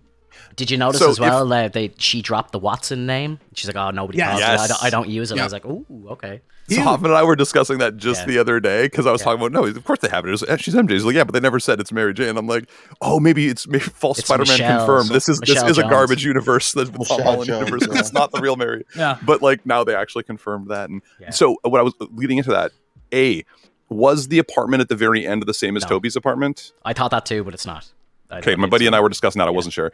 But B, does this now mean if we were to get more Tom Holland, is now do we get a Gwen Stacy? Because now Mary Jane forgot him, and now we're gonna have that whole arc, and I'm really excited about it. I think so. I think he meets Gwen in college. I think that's where it's going next. Yeah. Or at work, or MJ and Ned like be boyfriend and girlfriend. I thought they were gonna kiss. Walked in the diner. I was like, no, don't do it, Ned. Yeah. Don't do it. I thought that was going to happen too, and I was waiting for Tom to be like, kill mode activate. This is definitely one of the best reboot situations ever, because we have Ned, who doesn't know Spider-Man, like who Spider-Man is anymore. So if he ends up becoming Hobgoblin in the later movies or in like TV show, like he can totally do it and not know that that's Peter's Spider-Man. And then we have. Yeah, Ned is, but that was the joke, is that Ned actually does become Hobgoblin in the future. Yeah, it's true. It's true. This could have foreshadowed a Hobgoblin. Yeah. I'm so upset right now. Can I just say this about Ned? We gotta shave his head in this movie. He's bald in real life. Yeah. Stop putting that Get wig rid of on the Ned. wigs. It looks terrible. I'm totally down. It looks fucking I'm totally terrible, down man. for that. Yeah. I'm totally Everything down you for see that. of him now, though, like he's looking skinnier, he's looking shaved head, he's looking good now. You know what I mean? He's had a little glow up action. So the next time we see Ned, he's gonna get that glow up action. He's trying to get that Hobgoblin shape, you know? Yeah, he's got to shred down to get on the glider. Yeah. That's so rude. God damn it. So do you think he's still a wizard though? So like, yeah, I'm kind of confused on the spell a bit. And would Doctor Strange know? Well, that's the other thing about the spells, because like there's got to be lots of physical evidence of Spider-Man, Peter Parker, for all of these people that would make total sense and makes no sense for them to have this knowledge, right? So is the physical evidence erased automatically? Does Spider-Man know that Ned had wizard spells because they had that little moment? Does that still there, or is it not? These are questions. Like, does MJ know why she was hurt because she had the little Band-Aid? Yeah. Like what? Like they were all. Well, yeah, I think the spell doesn't make a ton of sense. This is where I think it might be picked apart. Why, like, coming down from that high, you could definitely see it's like the blip. Like, it's really cool in the moment, and then like you get away from it, you're like, what is going on here? Yeah. And the way I've seen it is just like they all just think they interacted with Spider-Man. Like they didn't interact with Peter Parker. It's just, the Spider-Man helped the Avengers, but none of them know who Spider-Man is. His identity is secret to everybody. And just weird little like blanks in the memory where they would have the connection. So it's just gone. Yeah, gone. Here's something I was thinking about. So, Peter's like past hasn't changed. It's just people don't know him, right? So could he not just like go up to Ned and be like, "Yo, bro, we're in the same school. What's the story? How are you?" And then just like kind of befriend him as it goes on, and then like because Tom hasn't forgotten anything, so he's still Ned's best friend, so he would know everything about Ned, right? So like it wouldn't take long for you to be able to kind of just like drop like, "Oh, you're a big Star Wars fan," and just befriend him and then get him back that way. But because he forgot who you were, but you didn't forget who he was. Yeah, exactly. Because they didn't just forget the connection; they forgot who he was. Like MJ didn't know who he was, even though they were on the same debate team. That I don't understand at all. Because like they obviously would have had the same history. They would have shared their time. So when they make everyone forget Peter Parker, what about his like social insurance number? Like, how does that work? How does he go to get a license and apply for an apartment? Yeah, because like even Happy doesn't know. Even Happy doesn't know who he is. But Happy knows May. So it's like, who are you to May? Like, it's like, have you never seen him? He just forgets how they met. Yeah, it's weird. I don't know. There's obviously going to be questions about fucking magic and spells and stuff. Check this out, Fento. You just wrote it too. I had a theory yesterday. Since the symbiote's still in the MCU, I was like, what if the symbiote merges to Flash? Because Flash Thompson is Agent Venom. Yep. So I was like. Because we were like, who's gonna be Venom? And we were like, well, shit, like there is no like Eddie Brock, in this universe. And I was fuck, there's Flash Thompson, and I'm like, that makes sense. Like he could potentially be like either Venom or Agent Venom. There's two things about that though. Like one is that if we do another Tom Holland at this level, he might actually get a job doing photos at the Bugle, meeting an Eddie Brock, meeting what's her face? I can't remember, Betty Brant, who is we saw in this one actually, which was tight. And so we might get that introduction, but also the way that the symbiote was left behind was very weird. And if our Venom isn't from Mexico, it doesn't make any sense. We should have a Mexican Venom now because how's the symbiote getting to New York from Mexico? Come on, it's obviously gonna because the Venom symbiote is like a multiversal hive mind, so it knows who Peter Parker is, it knows who Spider-Man is. So I'd say what it'll do is it just wants that Peter Parker. It'll bunny hop its way to New York to sync with Peter Parker. And I think go on. Sorry, I don't mean to interrupt, but I was going to say, or we get into West Coast Avengers because it seems like we're still kind of pushing further into West Coast Avengers or Secret Avengers. So like it's a possibility because we've already got Hawkeye, we've got, we're getting Echo, we're getting we have Scarlet Witch, we have what's the name? War Machine. We have all these characters that are part of the West Coast Avengers, and I feel like it's going to push further into that, especially since he's in Mexico. All he has to do is go up north. He goes into San Francisco, San Diego, like any parts of California, and there you go. That could be very easy, and why does anyone else other than Tom Holland have to get Venom too? Like maybe that's the story where Tom Holland actually picks up Venom at some point, right? Kind of like how they did in Spider-Man 3, and and we might not have a black suit Spider-Man. This is all confirmed. This is all happening, and they confirmed it this week. So Tom Hardy's Venom is gonna get the spider emblem on his chest.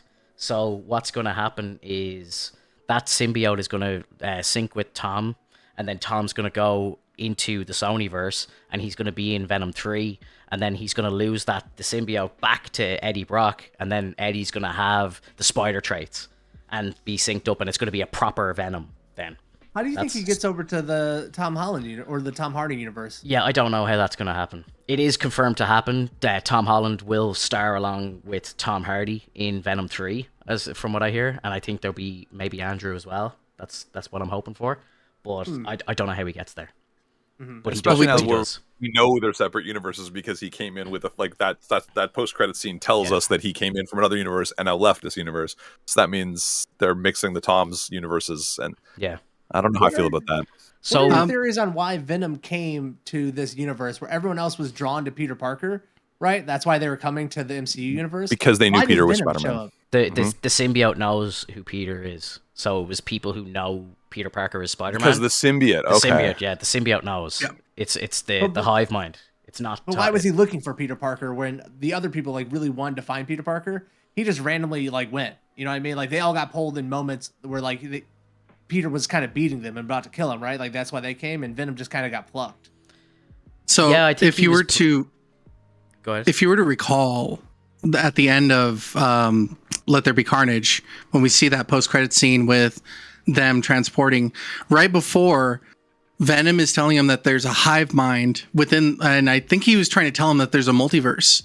And within the hive mind, if they can communicate between the different universes within the multiverse, then it's possible that the other symbiotes know of Peter Parker and Spider-Man, and therefore, like, that's why he was transported. So the answer is because Topher Grace. Yep, that pretty son much. of a bitch. Honestly, kind of, right? Yeah. Blame Topher. Yeah, I don't like. I thought it was a clever kind of. I don't know. I you know, everyone knows here. I hate fucking Tom Hardy's Venom. I can't stand it. Like, but I love Tom Hardy and I love Venom, but I don't like them together. no, they don't. It doesn't work at all. And I think even in this, like when he's in the MCU for like 5 seconds, but I even think like it started off and it was actually seemed to kind of flow a little better, even when he was in the MCU for 5 minutes, and then it's just like Feige's like, "Welcome to the MCU." Yeah, no, fuck off. Like, see you later. And just like sends him straight back. I love this scene. I thought he was really good in it. I was like, why can't this be Tom Hardy acting like this in Venom? Like, it felt right, man. I don't know. like the Venom voice against him either. I just the whole thing. That Venom just does not work for me. I liked how they were laughing about the Hulk's name, and he was like, "Oh, you thought, they were having a bit of fun about the Hulk and stuff." The Lethal Protector was a funny name. Yeah. Yeah. I like the idea of like Flash Thompson getting the Venom suit and like becoming like Asian Venom, but I don't like the MCU Flash Thompson. That's the only thing. Right. So yeah, if Flash from like Andrew's universe got it, or Flash from Toby's, like, either I like him as a way bit character, as a comedic thing, like as a little like but that's because he's not likable, but he's doing like that's the character, and I'm okay with that as long as it stays a bit part that we get to laugh at. Oh, this is my book, like dumb shit like that. That's fine. We can kind of pick on him in our mind. Mm-hmm. That's what he's there for, I think, as a kind of pseudo comedic, hateable character, and I think that's what he's doing, and he's doing it fine. But don't make that a bigger part, please, for the love of God. Yeah, for the love of God. Was I the only one that was hoping for the lady at the college to be like Miles's mom? Yeah, I think that was. I was disappointed. Did we get a name on her? I was hoping for him to walk up like, oh, like I was hoping. Yeah, I was hoping for like fucking Peter to walk up to the car and be like, oh, like Mrs. Morales, like nice to meet you. So I could just be like, oh, like we don't like she doesn't have to be like a politician in this universe, Yeah, she could just be like. Did we get a name on her? The lady in the car. Yeah, I think it was Kelly something or something. It wasn't Morales anyway. Because I was hoping take a maiden name. Maybe. And, yeah. And speaking of the bridge scene, I fucking laughed. Well, at first, like I was like, "Oh shit!" when Doc Ock started fighting Spider-Man, and then he like ripped off the nanotech and like started absorbing it. I was like, "Oh, like this is bad," And then all of a sudden, like it's like, "Oh, like new tech detected," and Tom's like, "Oh, like here, let me just take this over." And I was like, "Oh shit! Like what's happening now?" And like basically he's like treating him like a fucking puppet. I didn't see that. This hilarious to watch. It was super this funny. Was fucking amazing. Like I thought like Doc Ock was gonna get some crazy upgrade and he was gonna be some badass motherfucker, and then boom. That would have been a different movie though. Because this way they had to restrain Doc Ock, because Doc Ock should be a formidable opponent, and this is exactly my problem with Tom Holland Spider-Man. He's just got Iron Man shit that nanobots explain everything. Nanobots are just magic, right? Like that's why I've hated the MCU for so long. Is it's just nanobot Iron Man stuff everywhere. Ooh, everything is magic. Everything is super powered. Power level 9,000 all the time. I hate it. Flood. It's fixing mistakes. I know, but you got to remember. But it's why I've not been happy with the MCU for so long. Like for years now, I've just been like, I don't care about the new movies anymore because everything is so powerful that nothing matters. The stakes don't make any sense anymore for me. Mm-hmm. This fixes so much. This is proof that they're listening as well. I think a lot of people are having those problems with Tom Holland. It's like he's basically Iron Man, So now it's like, okay, let's retcon everything and we're going to just bring him back to a friendly neighborhood Spider-Man who makes his own suit. And I love the suit, by the way, because it's like a mix between Andrew's and Toby's, but it's his own little take on it. Like, I was like, perfect. Oh, and going back to... Oh, sorry. I think that was Aunt May's like sewing machine too. Yeah. That he made the suit. Like, so good. Oh man. It reminds me of this Miles Morales suit in the video game. Believe it or not, like the glossiness, the shape of the spider. I was like, it looks like the suit that Peter gave Miles when he's like, hey, here's your gift. You know, I made you a suit. That's exactly what it looked like. I'm like, that's kind of cool. Is that like a reference? Maybe. They've got a lot of suits to draw on from the history of the comics. There's a lot of variations on that suit. So how many fucking suits did Tom Holland have? Dude, so many suits. We all were like the black and gold suit, bro. It's got this electrical stuff on it. He's like, no, I just turned it inside out. Yeah. Spilled paint on it. I called that, dude. I was like, some people was like, oh, it's like a new suit. Like, did he build this specifically to fight Electro? And I'm like, honestly, the way it looks like, that looks like wiring and shit. Yeah, like, all the stuff is supposed to be on the inside. And I'm like, I think he turns the suit inside out for some weird reason, you know? Like, maybe it's like conductive towards electricity that way. Then it makes sense because it's fucking sploshed with green shit. So he's like, I can't wear this. The thing, Kyle actually commented on like Tom Holland's acting in the beginning, and I was a little like, okay, let's not get ahead of ourselves, because I haven't been a massive Tom Holland fan. No offense, I haven't watched him in a lot of stuff.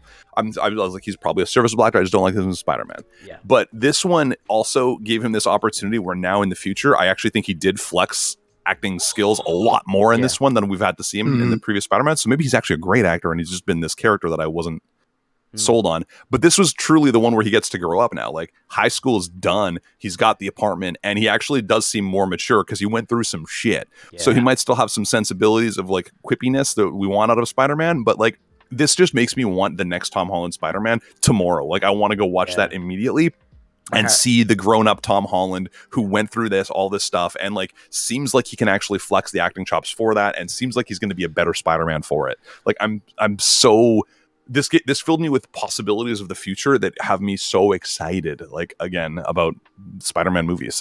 My heart broke so much for Tom, because you know, he's he literally has nobody now. You know, he's lost May, he's lost Ben, and now the whole world doesn't know who he's lost. Literally everyone. Yeah, he is literally alone. Like, that's way worse than Toby got. That's way worse than Andrew got. At least Andrew and Toby had friends, and it wasn't just that it was like a blip. It was like he had to go through the trauma of holding her as she died. He had to go through seeing the other Spider-Man explain to him everything. He had his rage moment with the Goblin. Like, he had the whole emotional gamut in like, bam. Like, it was so fast and so furious, and you feel bad for him. But I think he carried it in a way that was believable and carried well. Yeah. Like, did any of you guys notice the reference to the Spider-Man game that Tom was talking about?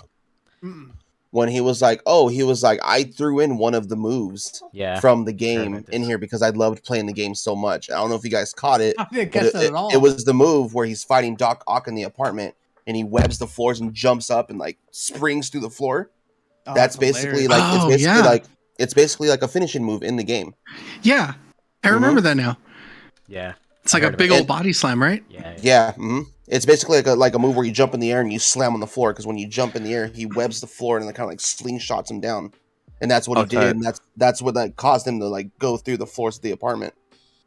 And I was like, I'm like, is that the move he was talking about? And like, that made me happy that he like referenced the game in it.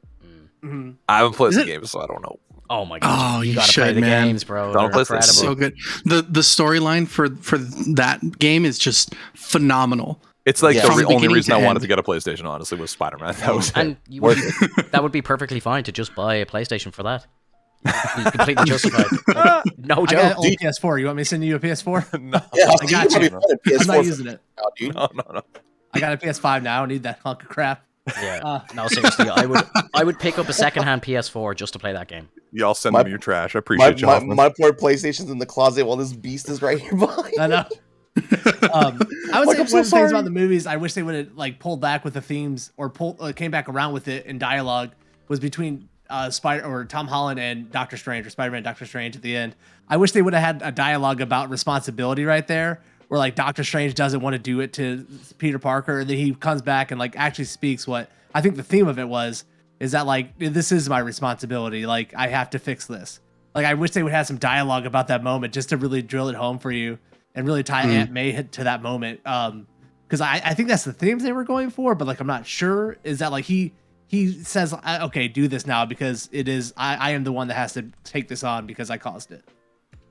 What I like about that is Doctor Strange took it from like, this is your responsibility. You got to clean up your mess and put the things back. But Aunt May takes it a step further. No, you've got to leave the world a better place. That was her version of it. And I think that's what delineates our Spider-Man character and well, because it's true to Spider-Man versus like an Avenger or a Doctor Strange type character, where they're like more about like, oh, cosmically this is their fate, we just got to put it back the way it's supposed to be. Whereas Spider-Man is more about like, no, we help people individually, we help individuals, that's what we do, we make them better.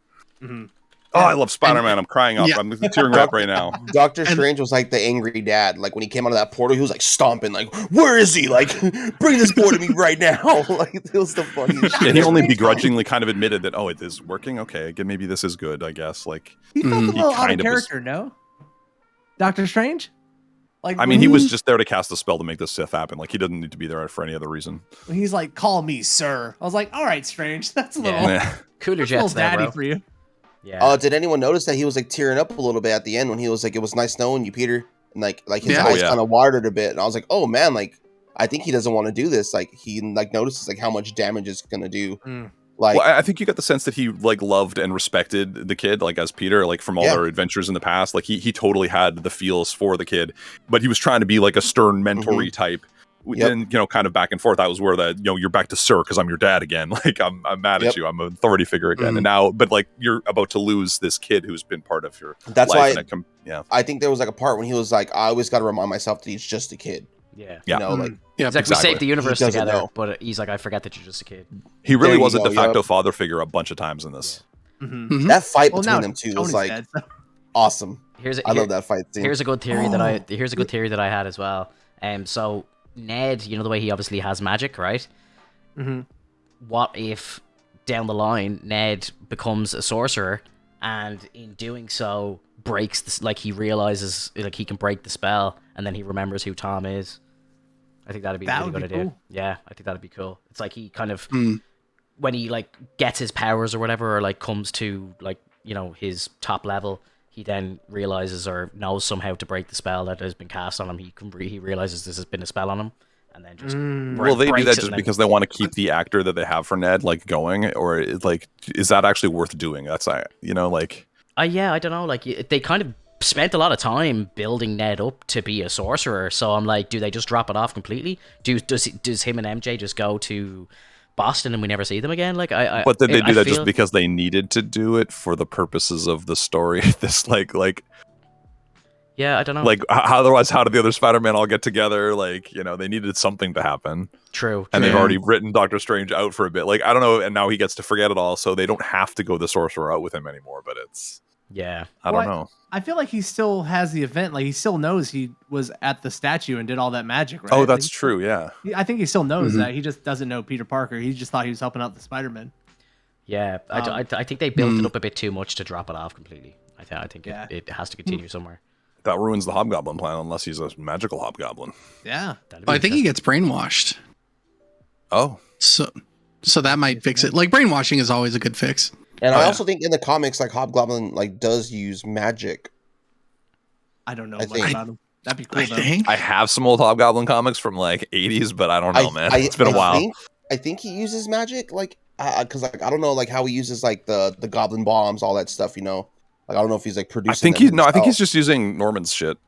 I think he's just like a hand-me-down Green Goblin, basically. Yeah. Can we say, as I recall, that I could be mistaken. Like it's been a lot of years, and I wasn't like deep on some of that. I want to circle back to the fight between Doctor Strange and Spider-Man, and how it was like one of my favorite moments in it when he pushes Peter Parker out of Spider-Man, and he's floating there. Did you guys pick up like the Spidey senses going off? Yes. And like how much of a deep cut that is for the Spider-Man universe. How are you doing this? I fucking love that shit. He's like, nope. It's comedic, but it's also telling you so much about the character. Like it was really beautiful. He starts swimming back to his body. That was one of the coolest experiences of my life. Never do it again. Yeah, it's fantastic. He's like, "Whoa, am I dead?" Like what's that? That whole scene was great. Like seeing like the power of like how quickly like Doctor Strange can just flip things on you. He's like, we're in the mirror dimension. Like you're in my world now. Like I'm in control. Yeah. And then finally, like the when power of math. yeah, then Peter's like, wait, he's like, this is literally just geometry. Yeah. And I was like, oh my god, like this kid just like, it's crazy. Like it was a really, really good fight. They definitely showed off Tom's intellect a lot more in this movie. Which they needed to. Yeah, he really opened up around the other two. He's just seemed like such a kid for so long. Like, and again, I think this is my problem with Tom is like he just feels like a baby in this world. Like I don't understand him, and he's having to act in that way. Like, and he's not a baby, I get it, but like it's just all like, oh geez, I don't know. Like he's just that all the time, and I was tired of him. And so this one, he felt like he was smarter. He felt like he had serious moments. Like he just felt like a real person to me in this one. I liked that. I needed that. Yeah. Yeah. For sure. And I have to tack on with the whole street level like business. This is exactly what I've been talking about earlier, is that I really think that this is the era right now, because we've in the past phases we've been going cosmic levels, just like Flood said, and that we've been going like bigger and bigger and bigger and bigger. But now we're finally crunching it down to just this moment of like we're on the streets, but not only are we on the streets, but we're dealing with mystic arts. And so like this is all magic and street level thuggery. So like this is gonna be really good, because we see Falcon and the Winter Soldier, we see WandaVision, and now I realize that they were just setting us up for that moment. And when we got into Loki, I think we were just tired of like seeing cosmic level like things going on, even whether it was, you know, time based. We still got to see different planets, which was like but at this point now, like I think we're just ready to be home in the neighborhood with Spider-Man, which, to be honest, makes me think that now that they've done a reboot in a sense, or like an actual origin story, and that nobody knows who he is, they don't have to put him in movies anymore. They could just tack him into TV shows. Like maybe we'll see him in She-Hulk, or maybe we'll see him like in another season, or like of Hawkeye if they do another season, or maybe if they do like more Daredevil or when they do Echo. Like we could just see him just, you know, like, hey, I saw this, or like any sort of way that they could figure it out. But I really think that they could really put him on the street level into shows. I've been saying this for years. They need to double down on the cameos. Like it's, you know, the comic books are all about team ups, you know, like fucking Spider-Man and Deadpool, like, you know, Punisher and Daredevil, all this sort of stuff. So like for me, it's such an easy win. And like you don't even need to involve Tom Holland, like, but you know you could have the Daredevil show, and then you just see Spider-Man zip by in a scene. He's just like web zipping down the road, like, you know. And it's just little tiny things like that would just make you lose your mind. Like I always said it about Iron Man. It's like why, like when they had like shows like Daredevil on Netflix and stuff, which was at the time part of the MCU technically, but like why didn't they just have like Iron Man shoot by and just you see him go into like Avengers Tower or something? Like it is like you could use old like footage. Like you don't even need Robert Downey Jr. You don't, like, you know, it's just so easy to do. And I think we're getting to a place now where they're really starting to double down on like fan satisfaction and like fan service. So, you know, I think we're definitely going to see, because they have 33 projects on the go at Disney Plus right now. Like it's insane. So, you know, Matt Murdock is coming back. He's going to be in the Echo show. He's getting his own show. He's going to be, I think he might still be in Hawkeye. I don't know. But, you know, there's just so much going on. Like he's already signed on for 4 or 5 different projects. Which is awesome. Amazing. But like I definitely do see stuff like, you know, Blade going against Morbius and stuff like that. Like I think they're gonna go crazy with it. Like it's gonna be amazing. Also, was I the only one that noticed at the end when he's swinging through New York, like he passed literally right by the Rockefeller Center, like where all this shit next week in Hawkeye is gonna take place? You know, I was like, oh man, I was like, is this like before or is this after? I've been thinking about the timeline, and what the guess is that the Hawkeye series, the timeline, it's taking place about 6 months before the events of Spider-Man, as far as I know, because it's at Christmas time, and then this was based in the summer. Yeah, I would say that it is nearly confirmed that Hawkeye happens before Spider-Man No Way Home, because when we see Rogers the Musical, most people say that if a musical is really good, it will last for months on showing before it actually gets taken off. So after Christmas time, like people seem to love Rogers the Musical, especially when we were watching from the first episode. Like I loved it. I wanted to see more of it. So like I would totally expect it to be on for like months. You could shake your head all you want. I want to see that. I would watch it. I know you want to see it. I would like. Don't get me wrong. If it was real, I would watch it. But like, I don't know if it's good. For me, timeline wise, I think Hawkeye's taking place at the very end of Spider-Man No Way Home when he's coming out of the window. I think that's the Christmas that's set up for, and I think it's because they have Yelena talk about the Steve Rogers statue with the shield on it. So I think that's where they were establishing it. So I think that Hawkeye is taking place the Christmas of the same year where Spider-Man No Way Home. So he's coming out of his apartment where no one knows who he is, and he could go meet Hawkeye in the last episode of Hawkeye, and Hawkeye wouldn't know who he was. Right. Like, so there was a jump. There was a time. You think there was like a 6-month time jump at the end of Spider-Man? Well, because like Yelena like even says like I want to go see the new and improved Statue of Liberty, which is now fucking destroyed. You know, like so. That tells me it was like, before the movie. Then it was wintertime when he went to go visit MJ at the very end, right? And he got his own apartment and stuff. So it's wintertime. So that could be the Christmas that we're in for Hawkeye. Or wait, no, because then the Statue of Liberty thing doesn't make sense. Never mind. Damn. Yeah, it's tough. It's tough. Because nothing else got destroyed throughout this whole fight. Nothing else got destroyed besides the apartment and the Statue of Liberty. You know, so like. So like there's a little bit of bridge damage. Like this could be happening the whole time as Hawkeye's going on, and we just don't even know it. Yeah, you know, like and what we really need is for Wong to show up in Hawkeye, because the biggest continuous storyline throughout the entire MCU is Wong's hair growing out. Yeah, and that's how I keep track of the timeline. Is Wong not coming back, by the way, to say something at the end. I was really expecting a quippy Wong remark at the end of that. Like, yes, Wong. The fact that he didn't show back up, I was like, wait, what? Wong's been like the star of Phase 4. Just saying. He's been fantastic.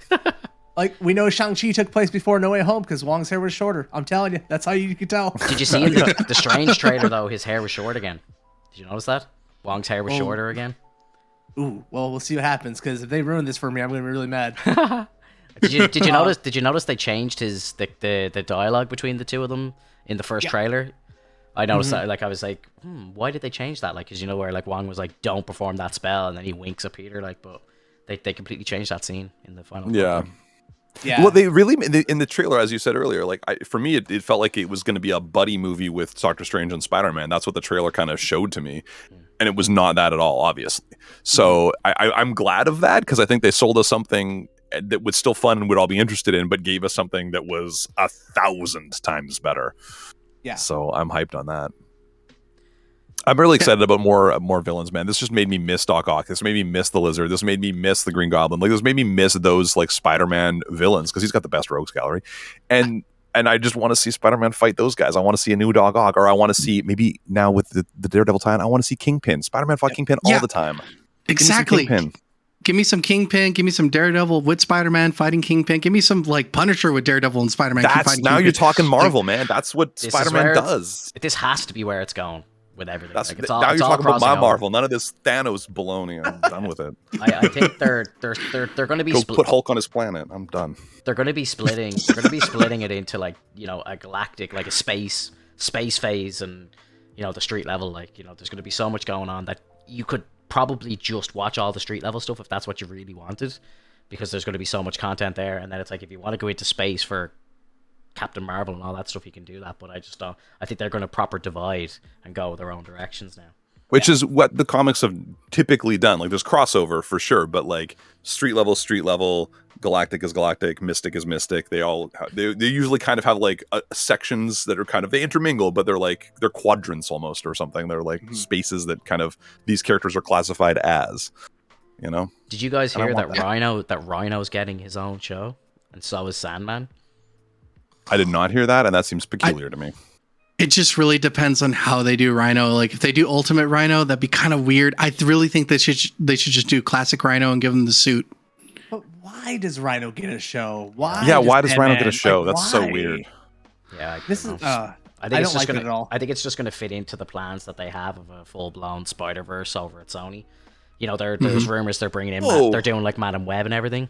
So yeah, no, actually, it kind of makes sense now that I'm thinking about it. It's kind of what they did with Vision and Wanda. It's kind of what they're doing with Hawkeye. It's that way they can add in like an origin story for Rhino and make us care about Rhino without having to do a movie where they have to do all that and stuff it in. That way they can stuff it into the show, like a 3-episode miniseries for the Rhino, and then they bring it back into a movie and people care then. But like, I don't want to have to watch like 10 episodes of Rhino just to feel like I can watch him in a movie. Like, I hope it's not 10, like 6. I was thinking max. about this the other day. The MCU and with Disney Plus and the way that they've started to arrange it, which, well, it's really, really fun, is going to have the same problem that the comic books have had for ages. Yep. Where I walked into a comic book shop a few years ago after being away from him for a long time, and I'm like, I don't even know where to pick up. I don't know where to begin. Yeah. And that's going to happen. That's starting to happen to the MCU. Absolutely. Could you imagine being a brand new fan and you're coming of age now and you're going to watch Iron Man 1? Like, how much content do you have to now watch to be up to speed with the new movies that are coming out? And they're proper making it all in, like, it's all like it's all like it's viewing that needs to be done to stay up with the storyline. Like, so if you're watching Black Widow, if you want to see more of Yelena, you have to go and watch like the show that she appears in, like, to then see where she ends up in the next movie, like, so it's all important watching. So like I can't imagine, like, so, like, I think it'll throw a lot of people off. People that aren't diehard fans are not going to want to watch fucking 10 TV shows and 40 films. That's why I want my little street level area that I can just watch my street level Spidey, and that's all I need. I'll be happy. Yeah. I don't need this other junk.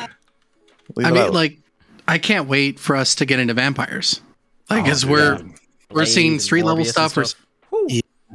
Because we have Blade, we have Morbius, we're gonna have Moon Knight. Moon Knight deals Kraven. with Vampires. Kraven, yes. I like just scary Batman. Oh man, I can't wait for Kraven. I want 2 movies for Kraven. Wasn't this supposed to be a Kraven movie to begin with, right?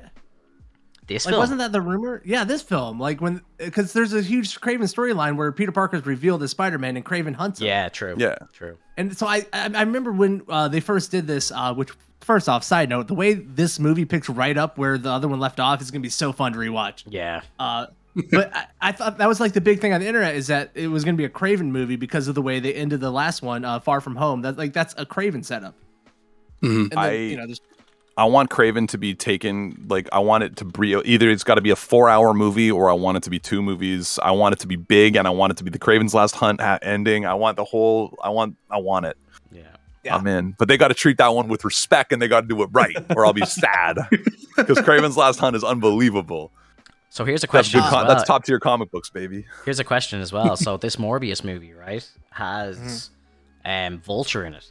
So how has Vulture gone to Sony? Has Morbius come to the MCU? Like, I really want to see this film because I want that explained to me. It's like Vulture's like, oh, we got to keep in touch, Doc, and stuff, and you're like, how the fuck do these two know each other? Like, what's going on?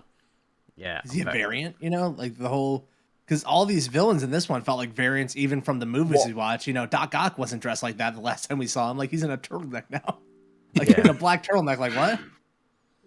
So like, what I think is, like, I think all this stuff's gonna come back once Multiverse of Madness happens, because he's like, Wanda, I need your help, and I think they're gonna be like, hey, like, this spell like fucked everything up. Like, we're gonna have to just revert it, and just let shit be the way it was, And then they're gonna break. I might give them carte blanche to mix a few things up, and then like that's how we're gonna get like Vulture and like Morbius in the same movie. Like, that explains it. Because like I think that this isn't our last taste of the multiverse, like, soon, because like people think that we might get it in a few years. I think we're gonna like get it right back from Multiverse of Madness. Yeah. Mm-hmm. Morbius is out before Multiverse of Madness, though. That is what. When does Morbius come out? I think it's out in January, or February maybe. Right around the corner. Yeah, it's very close. Like, and like, that movie was supposed to come out like 2 years ago and didn't. Morbius being his own movie, by the way, is really peculiar to me. Like, he's just a Spider-Man villain. It's gonna be. We weird. also he was an anti-hero, right? Kind of, yeah.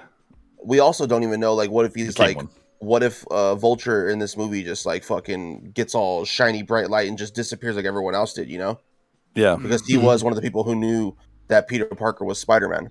But Morbius, yeah, they kind of just glossed it. They said, like, people who knew, some of them slipped through, so they were able to like gloss over, like, yeah, some made it through, but it's weird that like other Aunt Mays didn't show up, right? But, like, whatever. Right. That would have been so good if more Aunt May showed up. That would have been great. Where was my Sally Fields? She knew. Oh, good. Sally was great. Yeah. I know. Actually, Hoffman told me the other day that what's this called? The Best Uncle Ben was Amazing Uncle Ben, and you were 100% correct. Yeah, I rewatched all the first ones because I didn't have time to watch them all before this, but I watched all the first of each series. Martin Sheen, right? Martin Sheen Martin was the best Sheen was Uncle Ben. so good. Fantastic. So good. That first Andrew movie is a gem. It really is. It's so good. It really is. It's Going top, back and watching it recently. Top 3. Yeah, top 3 It's Spider-Man. really top. Top 3 Spider-Man. Easy. Yeah, Well, actually this is the wanted new to, best like, of how- the Spider-Man that aren't animated anyway. Like the second Amazing Spider-Man ruined the first one so much You know. more. Yeah, it really did. Yeah, poor Andrew. But, like, Seeing Andrew again like made me appreciate him a little more as a Spider-Man, because I really didn't like the Amazing Spider-Man, because I hated so much how the first suit looked. I hated like the gold eyes, just the way it looked. Like, I felt like they butchered the suit. I love And then in the second one, it's like a more comic accurate suit. You know, the big bulgy white eyes. I'm like, there we go. That's the suit I wanted. You know. Yeah. And I think, and like I think that's why I hated Amazing Spider-Man so much, is because I fucking hated that suit, and like I just couldn't stand to look at it. You know, like, and like seeing him in this movie in thank God the Amazing Spider-Man 2 suit, I was like, oh yeah, like, you know what, like I do have a little like a soft spot in my heart for you, like Andrew, like you made me like you a little bit more. Some stuff got mishandled in the Amazing movies, but like he should have been the best Spider-Man we ever had. Like he was so close to it, and they did so many things close to being correct. But then they did stuff like, here, have a skateboard and try to be cool. And I'm like, okay, come on. He's cocky. You're trying to modernize He has like the quips, you know. But so he he's, goes like, through most... Peter stuff, like he he tries to be too cocky and it backfires, and he's kind of emo, but whatever. But he's still kind of smart, and like he's conflicted. He's just a great Spider-Man. Like he's kind of cute and adorable in his way. Like he's just Smart as Peter as well. Yeah, he could have been the best. He could have been the best. And it still shows in No Way Home. Yeah, it really does. 100%. Yeah, it really does. Yeah, I think Andrew stole the show. To be honest, was I the only one? I do too. Yeah. Was I the only one that like was almost expecting to see like a Spider-Man versus Spider-Man fight? Like the moment like Toby was like, "Who are you?" You know, and like and then shot the web at him. I was like, "Are these motherfuckers about to fight each other? Like, is this what's happening right now?" I love that they had that moment that they like, it passed really quickly, and then again the old Filipino mom was like, "Clean up these webs." Like, so good. I loved when I loved when they were like, "Where's your suit? Like, why aren't you wearing your suit?" And he's like, "Well, I don't really parade around like being Spider-Man." Like, you know, he's like, he's like, I was just walking around as a civilian, like. Yeah, but it's like, really I the tugs it down, you see the yeah. Because like I forget in the Toby universe, no one really knows that he's Spider-Man. Yeah, he doesn't tell anybody. Like, so that's why he was like, "Oh, look, I got the suit on right here." You know, like. Yeah. I remember watching The Amazing Spider-Man. I'm like, we're really telling a lot of people that you're Spider-Man here, Andrew. I'm like, really quickly, we're trusting a lot of people, bro. Like, dude, and Dennis Leary's Captain Stacy was. Yeah, Stacy was great. I loved that. And Emma Stone was a great Gwen. And Emma was wonderful as Gwen. Yeah. Oh, their chemistry between those two. She was meant to appear in the movie, but she was heavily pregnant during shooting, and they couldn't. They couldn't. If you wanted to sign into my Windows 95 Pentium 2 computer, you would have typed Gwen Stacy clone. Nice. As a password. Speaking of like the female leads, I thought Zendaya as MJ is her best performance as this character. She was phenomenal. She really went from being like a background good. character, like, you know, this kind of, you know, the first two films, she wasn't really like a central character, and then she really was in this one. And I felt like she stepped it up so much more. Her chemistry between her and Tom Holland, you can definitely tell they're boning now.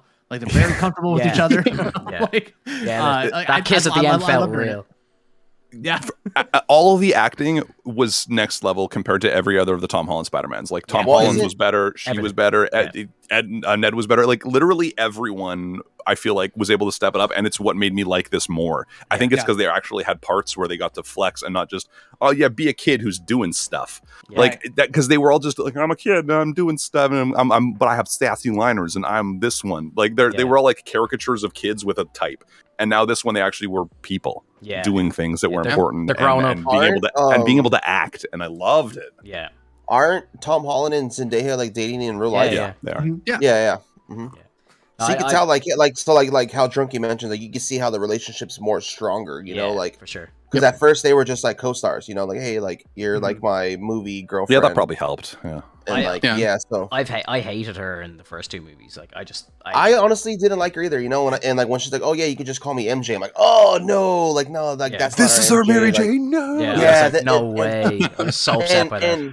And I was like, but her name's Michelle. I was like, what? Yeah. I was like, this isn't MJ, you know. I'm like, this needs to be Mary Jane. And like now after this movie, like at this movie, I was like, you know what? Changed my judgment on her. I was like, I like this character a lot.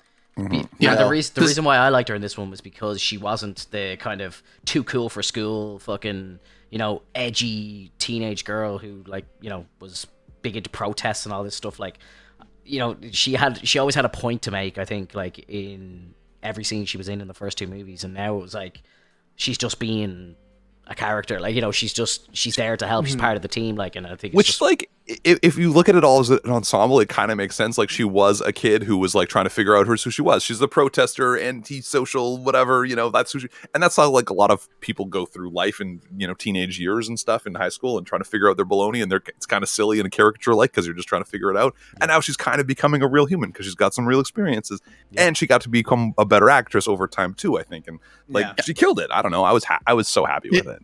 It was definitely a coming of age for all the characters. Like, this was definitely, we had all these themes, but one of the biggest themes was learning to grow up and accept your responsibilities, and to understand that you can't always fix your problems. Sometimes fixing other people's problems will fix your problem. Mm-hmm. Yeah, for sure. What a film. What a film. Yeah. God. 9.5 out of 10, baby. Gabe just said in the chat there, Electro's part, what, y'all gonna pretend I ain't naked? That was so funny. So good. I love saying, man, I am. Yeah. I think that's caught that. Like, I am. I am, yeah. I actually wanted to pull back on what Mech said about the costumes and ask the big question, like, what did you guys feel? How did you guys feel about the costumes in this one?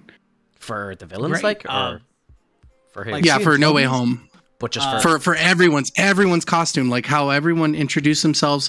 Like, when you saw Green Goblin get rid of his helmet and change up his style. Phenomenal. When you see that Sandman looks, definitely. Like, and if you notice, like, on the Green Goblin suit from the helmet before it breaks, there's a little bit of a purple tint in the back end, which like really gives an homage. I love that he broke the helmet too, because it's like we all hated the helmet. Like, that was part of the problem with the Green Goblin. He broke it. Again, more fan service. They're listening. Pretty much.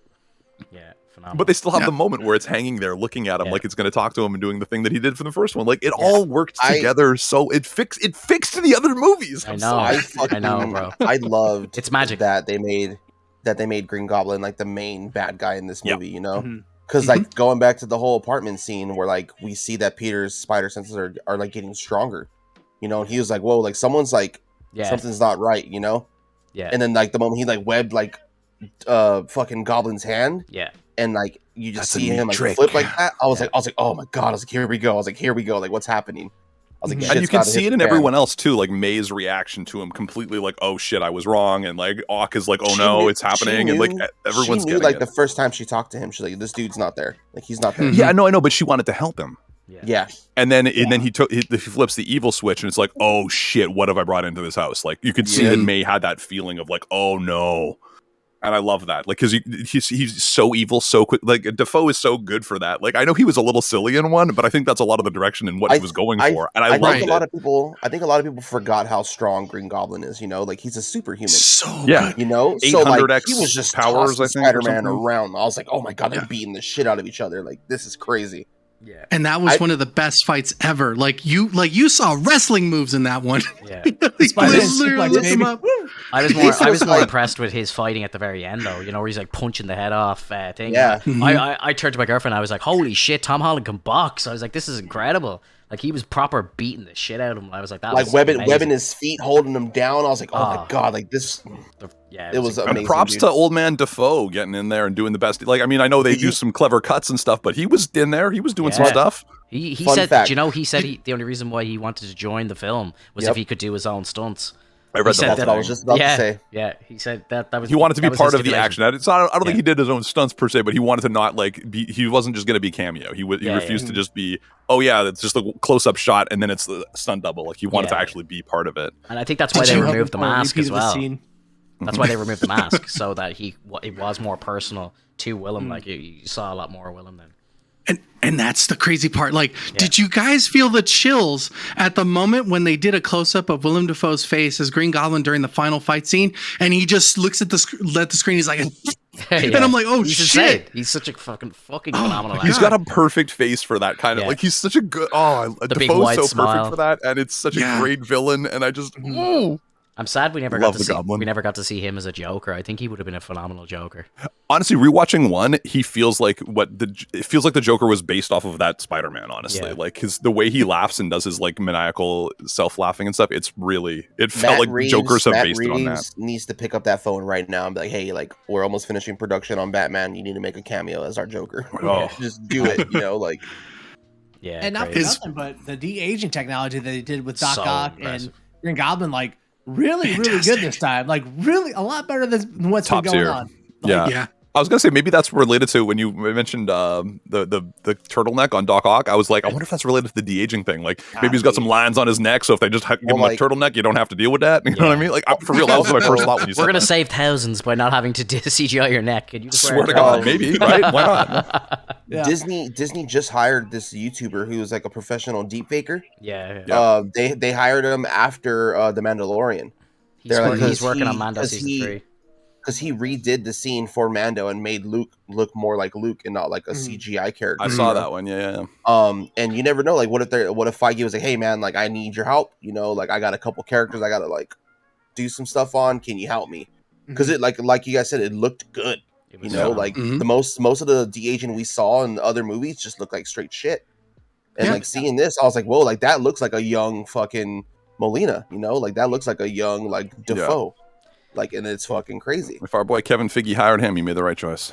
Yeah, Defoe as well. Like, for his time over at DC as well, he's de-aged as well. I wonder if it's just like, you know, he's like, shit, man. Everyone just wants me to be young. Like everyone's de-aging him. The poor man. Quite happy to be working. Yeah. One of the things I noticed, and I don't know if you guys noticed, I really think that Thomas Hayden Church and Rhys Ifans were not on set at all. I really think that, like, when I saw the moment that Sandman was changed back into Flint Marko, like you could tell it was pulled from the Spider-Man 3 scene, like where he's like on his knees. And then the same thing with the Amazing Spider-Man 1 with Rhys Ifans like changing back into like from Lizard, that moment where he's on the skyscraper and like hunched up like in that spot. And I was like, that's not a bad like turn of events, but like it probably would have cost them more to actually bring them in. Yeah, I don't think they actually got them back for whatever reason. I think they got voice lines from them or something, but that's about it. Yeah. I don't know But why. I I don't know what. Like, but that does feel like back end production issue or something. Like, it feels like something happened to not have that just make them real. Yeah. I don't know why. It was just so funny. Like, and I know that, like, you know, It was pretty clear. I feel like I felt the same way. Because like they kept them in their forms for the longest time until they changed back. Mm-hmm. Yeah. I suppose you don't really need to kind of bring the actor in. Is that confirmed that they actually weren't in it and they kind of just It sure seemed like it. Like, it really did seem like aesthetically, it sure seemed like they were never on a set. And I don't know if that's because again they couldn't get them and they just faked the voices or something. Like, I don't know what they did. I have no idea, but they don't seem like they were on the set. Yeah, because I don't even know if they're credited. I haven't looked into it, honestly. Like, I knew, that's another thing about this one. Going into this one, I literally knew very little. Obviously, you couldn't avoid that, oh, there's rumors that Andrew Garfield will be back. There's rumors that Tobey will be back. Like, I heard all that stuff, but I got no spoilers. I had low expectations. I went in knowing very, very little because I don't read up on this stuff regularly. I prefer not to. Mm-hmm. And so everything for me was brand new, essentially, and just blow the doors off excitement. I was... Oof. Yeah, when it comes to movies or get off all these leak sites, guys. I knew so many. What are you doing? Like, it's Twitter, bro. It's the worst, man. It sucks that like I've dug myself in this Marvel like rabbit hole, you know? Yeah. Because like I'm over here on New Rock Stars on YouTube, looking up all these videos, looking up theories, and that's why it got ruined for me. I'm sure, you know, because my algorithm is fucked. Yeah. So they're like, oh, this guy's been looking up Spider-Man leaks this whole time. Yeah. So let's just hit him with thumbnails. Yeah, and that's Finto's telling me all this stuff that's confirmed, like, like, oh, the Secret War and this is happening and that's confirmed as of last week. I'm like, how do you know any of this shit? Holy moly! Like, I am on the inside. I'm on the inside. Finto is like 10,000 feet deeper in the rabbit hole than I am, dude. Bro, yeah. I knew the Venom scene. I knew every single step of the Venom scene. I knew every single step of the Murdoch scene as well. I knew he catch the brick and everything. I knew all of it was coming. Oh my god! Like, yeah, he's not in the rabbit hole. He's the fucking. It's because of that Irish tax credit they're getting. You know, they're filming just enough there so you can get that Irish tax credit, and he's on set. He knows. There's so many scoopers and stuff though. Like once you kind of follow one of them, you start seeing them all. And this is where I missed back in the day. We had our Wizard magazine for our comic books, and we'd go to fan casting and flip through all the pages, and it'd only come out once a month. That's where we get all our rumors. Oh man, all controlled. That was the way. Can I say though, post-credit scene, first one great, second one extremely let down that it was a trailer instead of a scene. You and Kyle agree on that, yeah? Yeah, I could not enjoy this trailer because I just wanted a scene. Like, I know they've done it before, but it feels such a huge letdown that we didn't get to see like Wanda and Doctor Strange do that like vineyard scene as if it's just there. Like, that's such a staple for the MCU. Yeah. And I feel like the trailer was good, but I almost like checked out because I was like, I just want a scene here. I just want a scene. I don't want this trailer. I want a full scene. I think the first time they did it, where they showed us the Avengers trailer, I think that was just like a mind blowing experience because we'd never seen the team before, and you were like, oh my god, they're coming together. It's Iron Man standing beside Thor and all. And you're like, this is fucking amazing. But yeah, you're 100% right. I think like, you know, I wanted a scene. I wanted to see more Tom, or maybe have a link in with Hawkeye or something, like, you know, something intelligent. But yeah, they showed that trailer, and for me, that trailer just seems so sloppy. I don't know what's going on with that movie. Feels like it ties into What If. I had seen... Yeah, it does. That's the evil supreme, like whatever, Doc Supreme, like the looks like a horror movie too, which was tight. I liked it. It's been I think they're labeling it as a horror movie. Yeah, Sam looks Raimi, like it. It looks tight. Yeah. I'm actually down with it. Like, I didn't have I know it's like all over the place, but I'm like, this is enough to pique my interest. I'll watch it. Oh yeah, like I don't think there's any Marvel movie that's going to be released that I'm not going to watch. But well, that's because, that's you come at it from this perspective. I'm going to watch every single thing and read every single thing. I'm just like, that looks like a fun flipping movie. I'm going to watch that movie. You know what I mean? Like, are you enjoying it as a movie or as a research project, Finto? Like, I turn off notifications like the week before. I can have both. I want diorama on the next podcast. All right, Finto. Funny thing about the trailer is I saw the Doctor Strange trailer the night before. Did you? It leaked early, yeah. It leaked, so I was like, I'm gonna watch this. You know, you guys are never allowed to complain about spoilers with this bullshit that you're pulling up on the regular. Come on. Like, I'm just watching the leak sites the night before. Like, come on. I didn't think it was gonna be. I didn't watch it. In the Spider-Man movie until the end of the trailer. And it said Doctor Strange will return. I was like, oh fuck. I was like, this might be like an after credits thing, you know. So funny story about that is the moment the movie ended, I was like, I think I know what one of the after credits scenes are gonna be. I was telling my buddy next to me, I was like, I've been holding this piss for an hour and a half. I was like, I'm gonna fuck. I was like, I'm gonna fucking jet to the bathroom. So the first scene happened. I was like, fuck. I was like, all right, I gotta wait a little bit longer, you know. So I'm like waiting. And then the scene ended, and I fucking ran. I was like, I was like, and like there was two guys behind me, and they were like, quick, go. And all the theater employees like turned around, and were like, what the fuck's happening? And I like ran into the bathroom and went there, washed my hands real quick, ran out. And like I sat down and I was like, "Yep, it's the trailer." I was like, "Thank God." I was like, "But just in case it was something else, I'm glad that it was the trailer." Mm-hmm. You know what I fucking hilarious. You know what I usually do actually after seeing the mid-credits scene, I actually go on Wikipedia. So all you have to do is look for that one part that says in the after credits scene, and then you're like, okay, well then I gotta wait for something. But other than that, like if I don't see anything, like if I see a mid-credits scene and then nothing afterwards, I'm like, okay, it's probably nothing important. I'm always waiting. I find it fascinating that in this like day and age, we're almost at the end of 2021, and I will still see people during a Marvel movie stand up before the first credit scene even, and they walk out, and I'm like, where are you going? Like, have you not seen any Marvel movies before? Do you not know how this works by now? Yeah, a friend of mine that I work with, they actually aired over in the UK here. They aired the Spider-Man 2 movie on BBC. And a friend of mine like texted me. He was like, "Oh, there's a Spider-Man movie on TV." Like, he knows I'm a big fan, obviously. I was like, "Have you seen it before?" He's like, "No." And I was like, "Oh, watch it, definitely." And then he texted me after, and he was like, "Oh, that was a really good movie." And I was like, "Did you watch the scenes at the end?" And he's like, "What scenes? What are you talking about?" And I was like, "Oh, Jesus Christ!" I was like, "There's after credit scenes. You have to watch them." So I found them on YouTube, and I sent them to him and stuff, because like he's like, "Oh, I might go see the new movie now because that was really good." I was like, "If you like that movie, the new one that just came out yesterday is gonna blow your fucking mind." Like, so. You're a good friend. Yeah. Although for the post-credit scene though, like I really did like seeing Mordo. Like I was hoping that we would see him. I didn't know if we were going to, because I know that in the first Doctor Strange movie, he was on a crusade, and to see him come back, this is going to be so fun, because I really liked Mordo in the first movie. I do like the setup in the line that like the biggest threat to the multiverse is Stephen Strange. Like I love that idea of the setup. Getting our first look at like American Chavez was pretty cool. Seeing the jacket on her was like nice. I'm pretty excited to see her come into the universe. And like what they're gonna do, because she's like a full on. She can just go between multiverses like it's nothing. Like that's just her deal.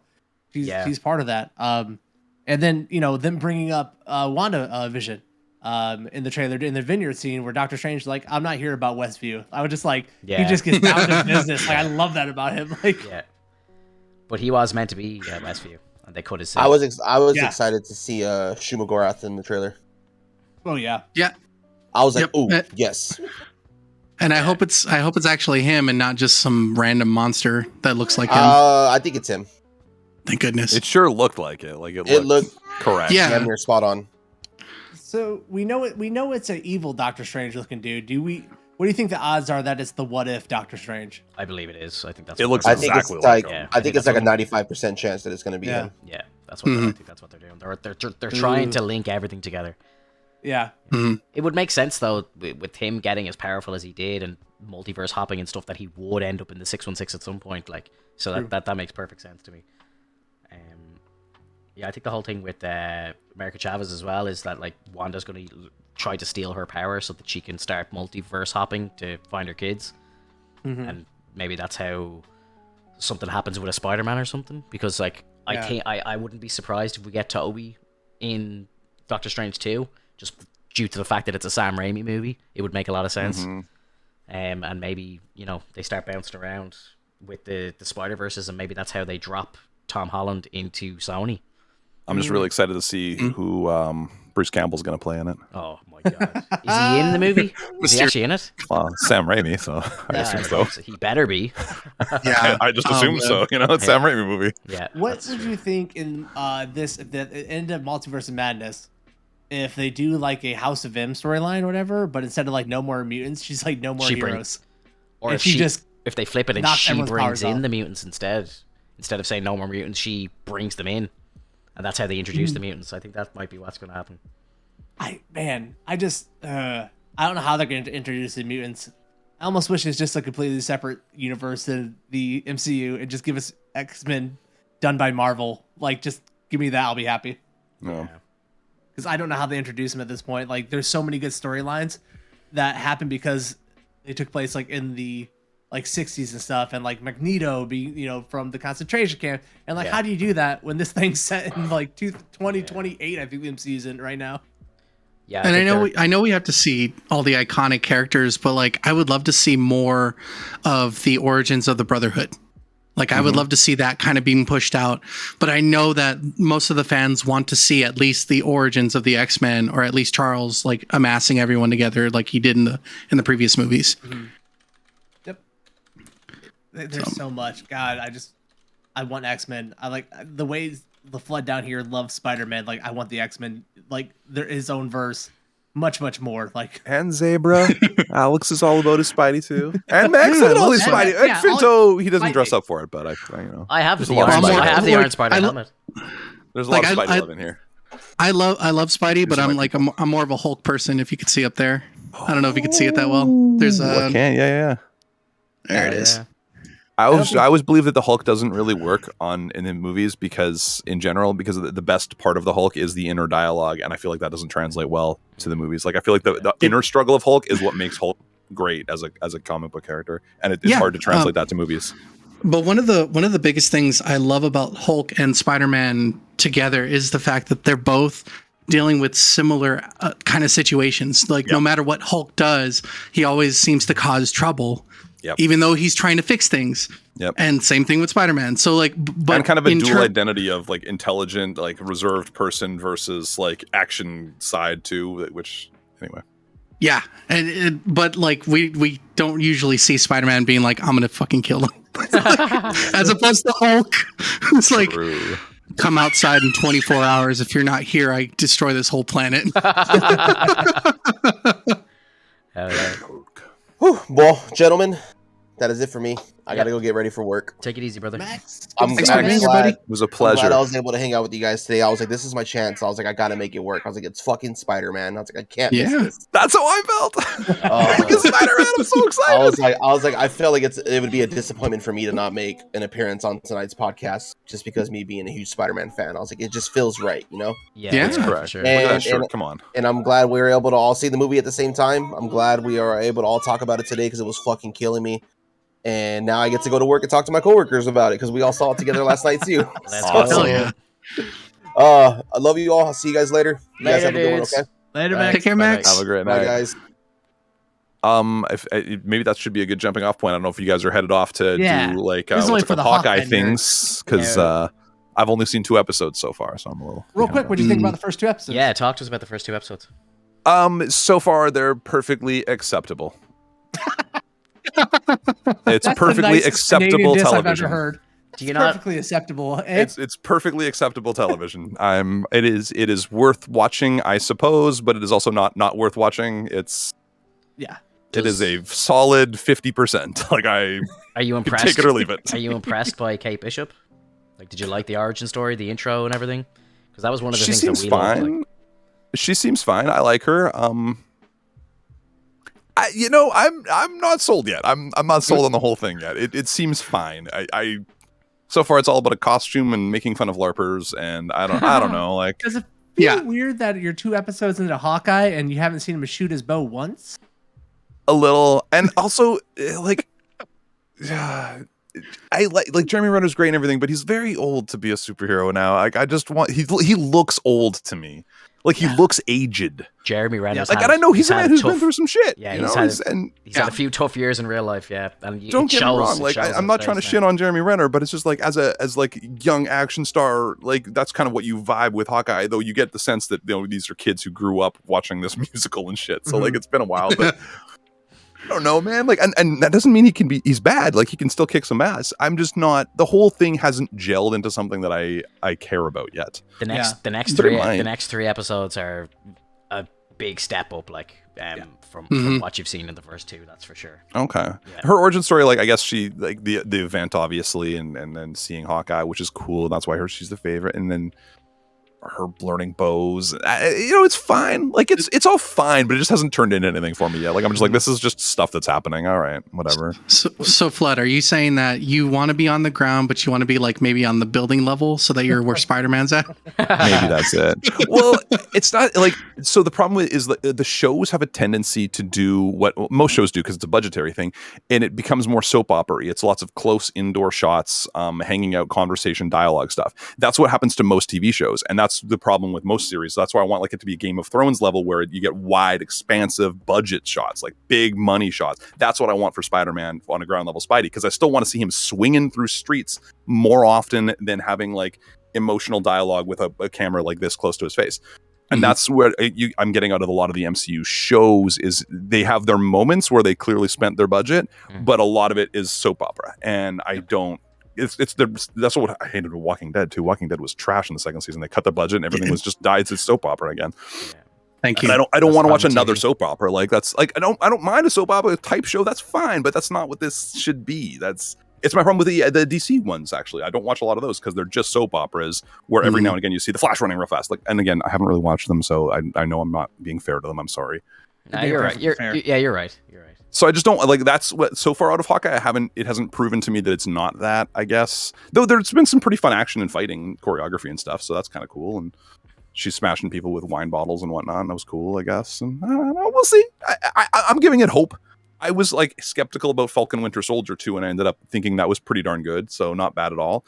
And like it came around, it built up on me, Hoffman. It built up on me. Like at first I was like, I don't think I'm gonna like this, and it was like, okay, this was fine. It's not really memorable for me, but right. I have a feeling that's what this is going to be. Like it'll be fine.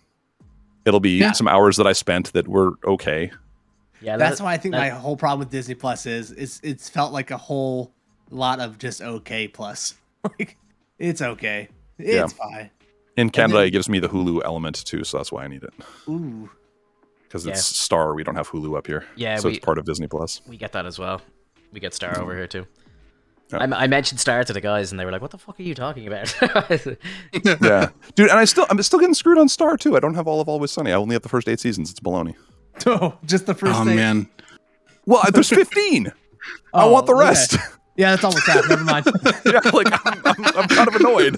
Yeah. I have nowhere to watch the rest of Always Sunny, and it bums me out, man. It's like, let's get you hooked, and then it's like, oh yeah, you go figure it out the rest. That's my Netflix anime problem. They tease you. They give you half of a season or half of a show, and then the other half, no, go subscribe to Horrible. Crunchyroll, you nerds. Yep. Yeah. Don't watch anime on Netflix, because if you like it, you're screwed. It's not all there. I guarantee it. Hmm. Oh, I hate them so much. Anyway, but if you guys are going to talk about Hawkeye, I should probably dip out. Thank you so much for having me. I loved Spider-Man. I loved all of you, and I was so excited to have all this Spider-Man love in here. Finto, please survive. I'm fine. I'll make it, dude. Thank you so Are you much sure? for being here. Thank you, Flood. Yeah, Thank you very so much, Flood. You're welcome back whenever you want. So if there's a big event, a big movie, or something like that, and you want to come on and chat with us, you're more than welcome anytime. You know my number. Yes, sir. Ooh, his number on twitch.tv/The Flood. Is that his number? That's the is that one. my number? That's What? the one. Take it easy, dude. Good night, all. Take it easy. Bye. Later. What a gentleman. Whoa. That was fantastic. What a true Yeah. gentleman. Yeah. So wonderful. So, Hawkeye All the episode Hawkeye 5. nerds. Hawkeye nerds assemble. Yeah, dude, like, that episode, like, I don't know, like, Hoffman, you watched that episode after you saw Spider-Man. Like, what did you think of the episode? Like, because, like, I watched it beforehand, and I thought, like, this is amazing. Couldn't believe some of the stuff that was happening in the episode. I was like, this is actually phenomenal. The Elena story was just amazing. The blip was so good. Like, the fact that you just saw it as a second, and that confirms to me as well that so many people died that were on planes during the blip, and I'm like, that is just shocking. They're not talking about it, but think about the amount of people that blipped on planes, and they came back 5 years later to just be like 30,000 feet in the air and just drop to their death. How I feel terrifying like- is that? Think about the one of Motor the- Speedway. Yeah. People in cars I now. feel like Oh one my of the god. writers of Endgame kind of retconned it, where they're like, no, like Hulk made sure everyone was safe when they came back as part of his snap wish, or whatever. I think they Wow. were trying to ease that over because we would just have bodies dropping everywhere in the MCU. Whatever, guys. Overall episode, it was a really great episode. I thought it was like 8 out of 10. My biggest, like you said, the Elena stuff, her coming back, her instant blip, where it's like we've always seen people get dusted, Yeah. we've always seen people come back in, Yeah. but seeing it happen to them, like living it or seeing it through their eyes, was really cool. Where it's like there and back again, like nothing happened. Yeah. Um, Just the walls, that the way was they awesome. changed and everything. I thought that was just stunning. Yes. Like, it was such a So cool So effect. good. Yeah, it was crazy. And then the only thing I really dislike is it's what I kind of dislike a lot about a lot of DC, the Disney Plus shows. It's we get the big reveal about who's in the show and what's really going on, and then there's like one episode left. Like Yeah. they end it with like, here is Kingpin, and now we got one episode for Kingpin, and to wrap this thing up, That it pissed me doesn't off like so we should much, have dude. done that like 3 episodes ago or like last episode, and had a lot of things to land on. I just To be honest, I laughed at that moment because I was thinking that both of you are gonna be rolling your eyes and be like, "Oh, come on!" Whereas I was like, "That's not too bad," but like I can totally agree with you guys. That's a horrible way to like kind of introduce someone, especially for such a big character. But at the same time, like, personally, I thought it was funny because I knew what you guys were saying in your head. So, from what I heard, he was actually meant to appear in an after credit scene at the end of episode 4. That was meant to be the big reveal. And I think they changed their minds because they thought, actually, we have Spider-Man coming out. Let's intro Kingpin and Matt Murdock in the same week, like one day after the other, so it makes sense in that way. But, I've been like hyping it up to my girlfriend about Kingpin coming in and stuff because we both love the Daredevil show so much. And I was like, Kingpin's going to be in this episode. It's going to be amazing. And like, you just see a picture of him on a phone. And it was a video. I'm like, press play on the Crappy fucking picture. video.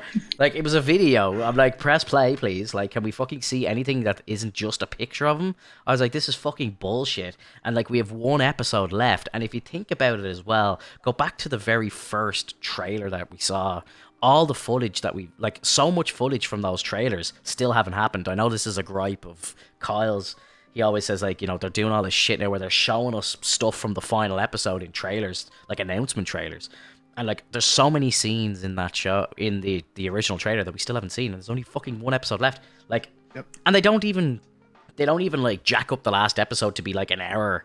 Like it'll still be 40 minutes, but we still have to see all the footage that we haven't seen from the trailer, and hopefully a real fucking Kingpin scene, like, you know.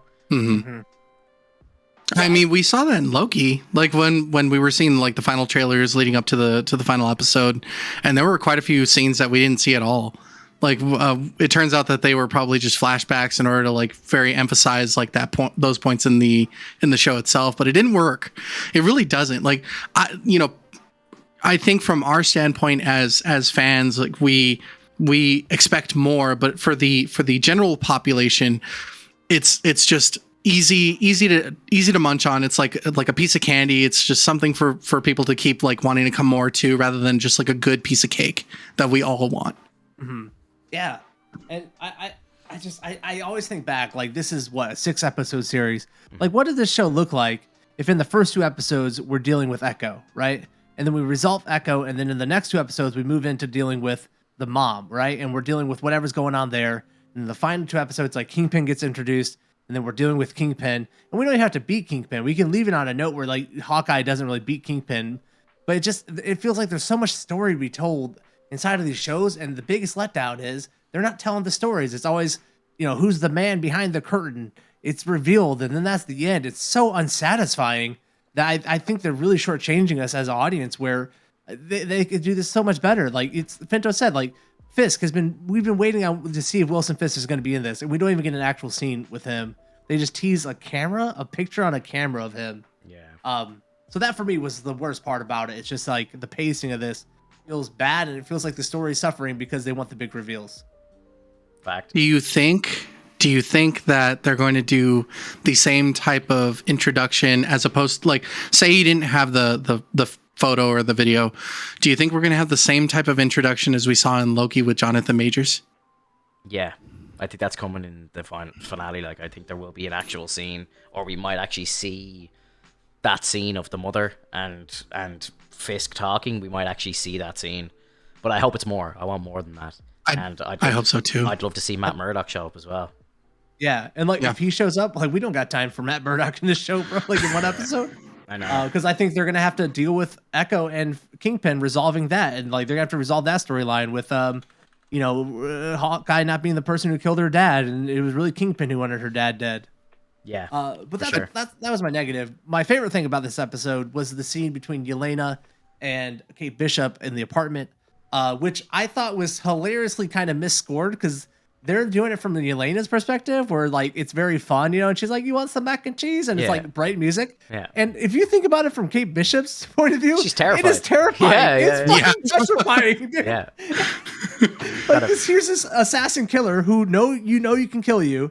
And it's a Black Widow, and she's making mac and cheese and eating it in front of you. Like, that's like a Quentin Tarantino level, like, fucking with you moment. And they're just like, boop, boop, boop, boop, boop, boop. Like, it's all happening. Yeah, it's crazy. And like, I love where Kate even mentions, Yelena mentions, it's like, if I wanted you dead, you would have only taken one step into the apartment and you'd be down, like, Yeah. So she's like, yeah, look, I'm not going to kill you. If I wanted to kill you, I would have done it already. And I love how Yelena is not Natasha. Like, it's set in stone. This is not Natasha. This is not like the same demeanor, not the same personality at all. This is someone who almost seems to love their job. Mm-hmm. Oh, yeah. Like, and they know they're so good at it. Like, she's cocky. But like like not even cocky really. She's just over like a good amount of confidence where she knows that she could just do anything she wants right now. And you see it like so much when she keeps saying Kate Bishop, Kate Bishop, Kate Bishop. It's like, yeah, I know who you are. I know what you've been through. I know who your family is. Yep. And it's so good. Yeah. Yeah, she's a terrifying character. She like just kills you with kindness nearly, like, I enjoy the episode. I just think that it's kind of leading us into a last episode where we just won't have enough time to close it off. And it's like, where does it go from here? Like, where does Hawkeye go from here after this? Like I just don't know. Like, I haven't heard anything of him getting signed on for any other projects. Like, so, like, I don't know what they do. Like, do they fucking kill him or something? Like, does he die at the end and then she becomes Hawkeye? Or I honestly don't know what's going to happen. Does he actually retire for good and they just leave him in Kentucky or whatever?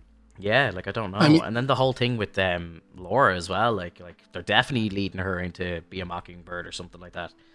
Yeah, it makes a lot of sense. So that kind of maybe again, like they're using like they're building stuff, but I don't know, like do we get Hawkeye season 2? Like I doubt it.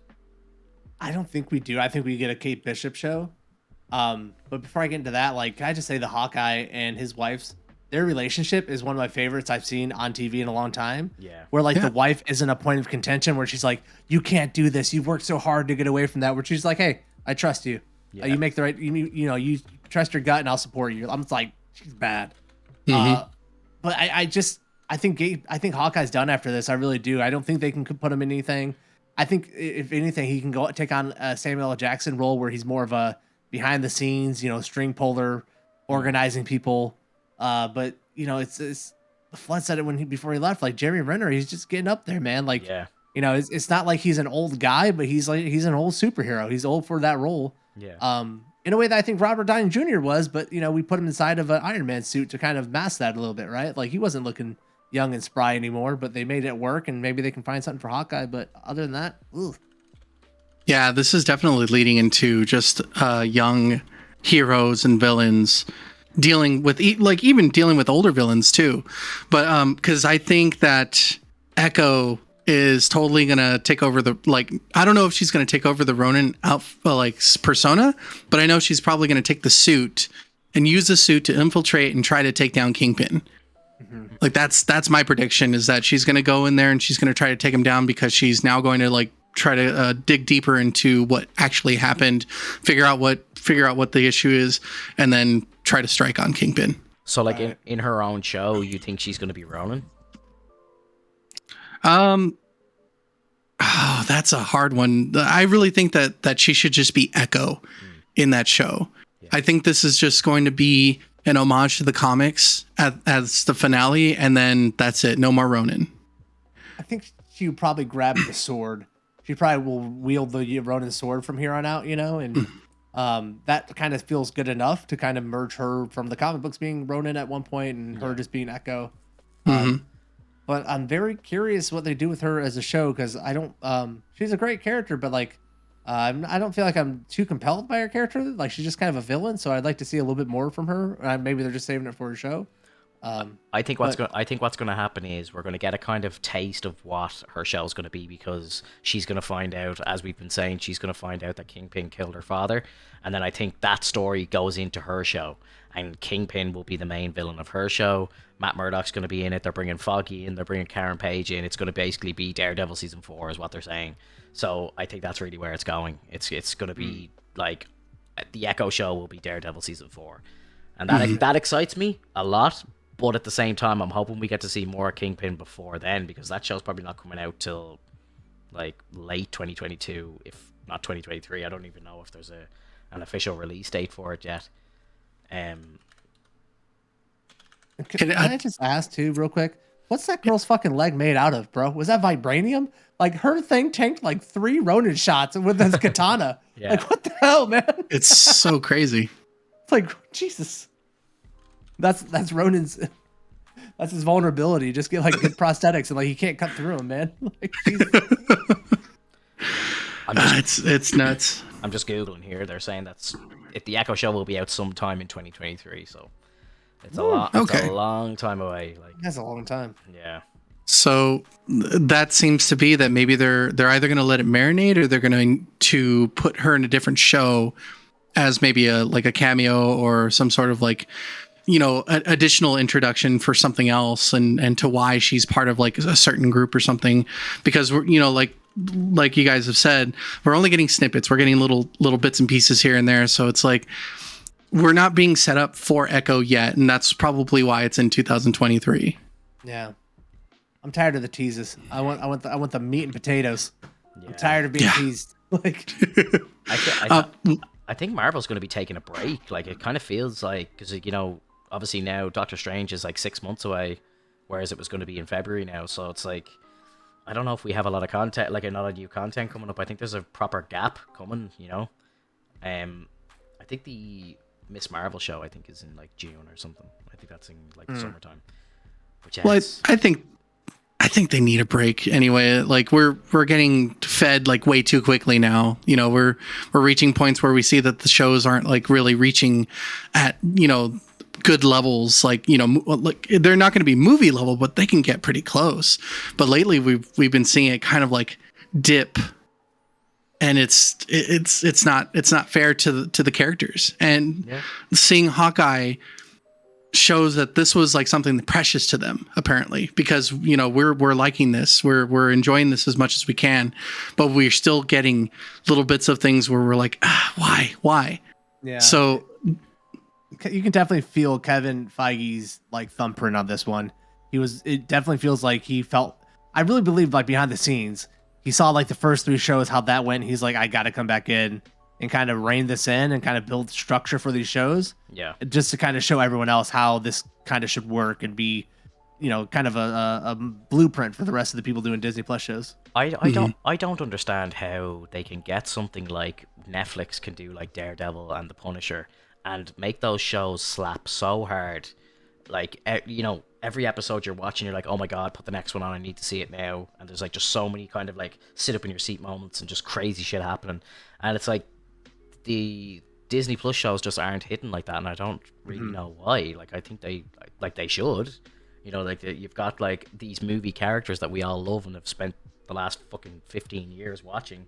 It's like, why can they not make a Daredevil style show over on Disney Plus? Like, I just don't get, like, I don't mean like the gore and stuff, but just like storytelling and action and all that sort of thing. Like, there's just feels like there's like no connection to a lot of the characters. Like, didn't give a shit what happened to Falcon in his show. Didn't care. Right. Didn't give a shit. Like, don't really care what happened to Loki in his show either. Like, you know, it was kind of just like, I was along for the ride. It was a spectacle to watch, but at the same time, I'm just like, there's no payoff. There's no reward for this. Yes, we got Kang at the very end of the show, but for 5 minutes, and again, it's like we'll see him again in another year and a half in a movie. Like, it's like, I don't know.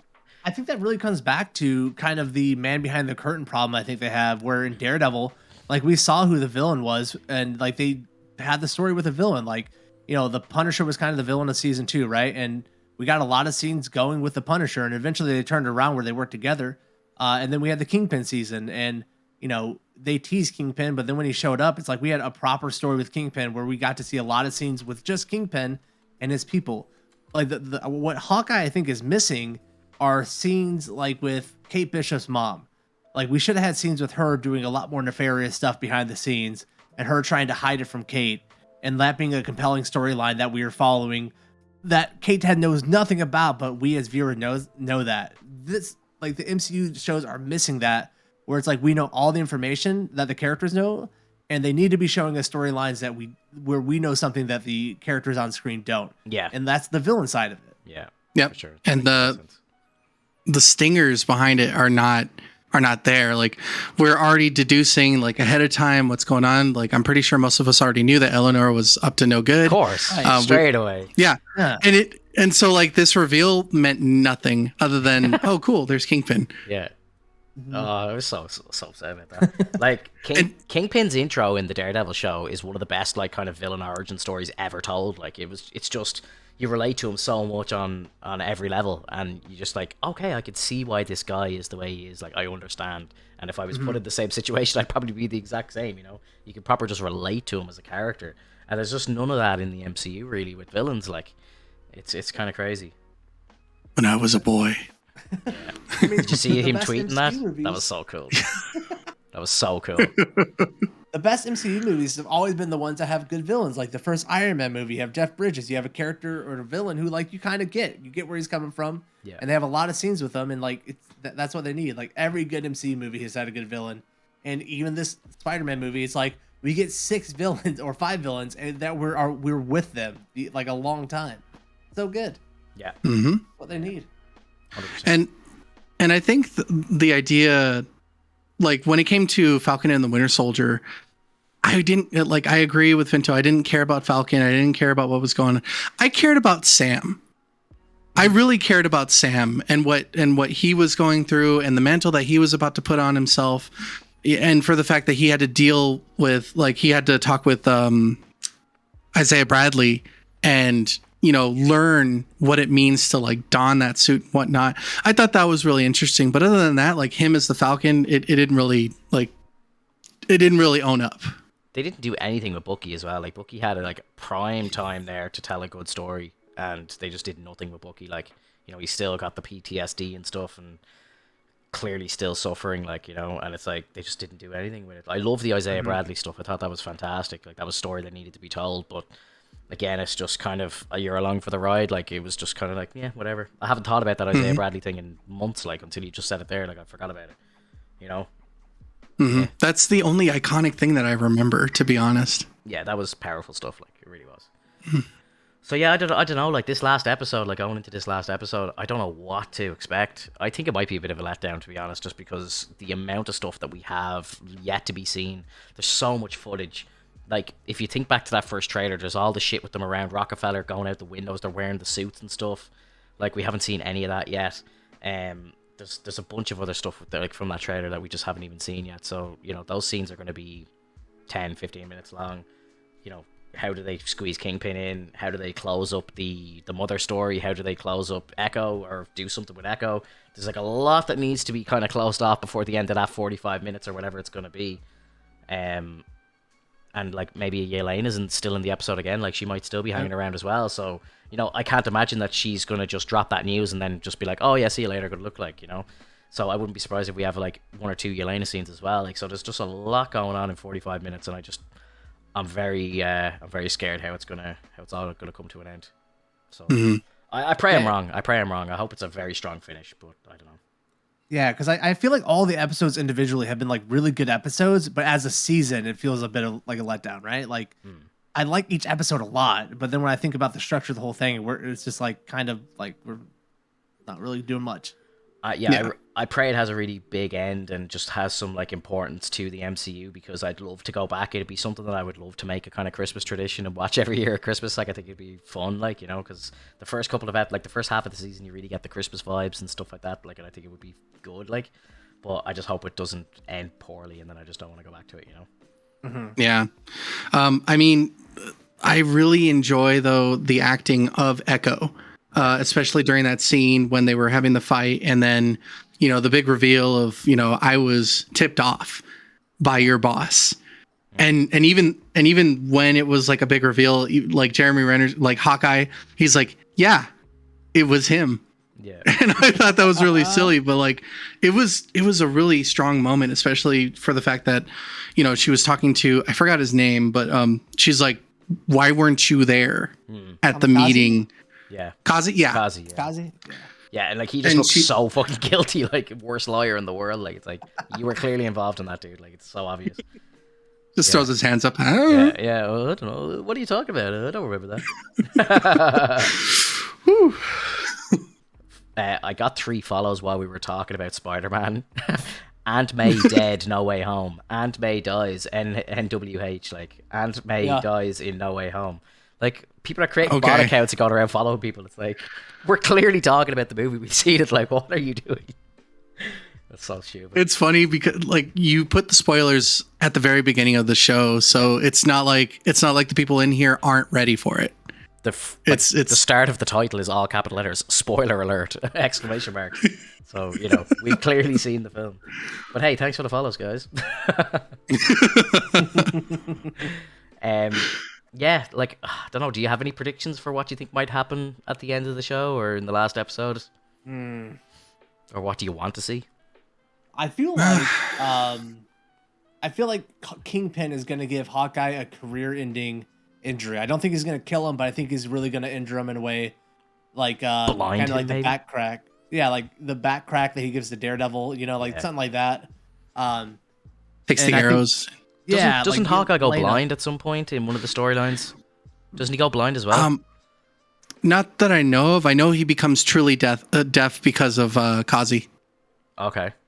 So he takes the arrows and plunges it into his ears, and it looks brutal. Christ. That'd be cool. I don't know if Disney do that, though. Like, that's pretty cool. That'd be too much. All the kids are like, Mom, what's happening? It's jelly. Don't worry. Yeah. And then I think Yelena and Kate Bishop are going to finish the series and be the ones who not beat Kingpin, but like win the fight, right? And he has to run or something, get out of there. Who knows what they're gonna do with Jack and the swordsman storyline? If he's really like a bad guy or not. Who fuck knows. I don't know. Other than that, the show's kind of messy about there's so much to do. Yeah. There's so much to do in so little time. Exactly. I mean, we're gonna see the suits, hopefully. Because they're teasing it. They're teasing the hell out of it. Yeah. It's ridiculous. If you go into Disney Plus and you go into the category for Hawkeye, it's the first thing you see is Jeremy Renner in the purple suit. I'm like, why are they showing that like on Disney Plus? Like, we haven't even seen it in the show yet. It's crazy. Yeah. I don't know why they do that shit. Like, it annoys me so much. Like, because even if you think back to WandaVision, like her kind of new suit reveal was a part of the story. Like, and it was a great moment when she got that new suit. Like, everyone was like, whoa, that's amazing. Now it's like they're just showing fucking Jeremy Renner's new suit in the menus. Like, It's kind of wild. While you're waiting. Yeah.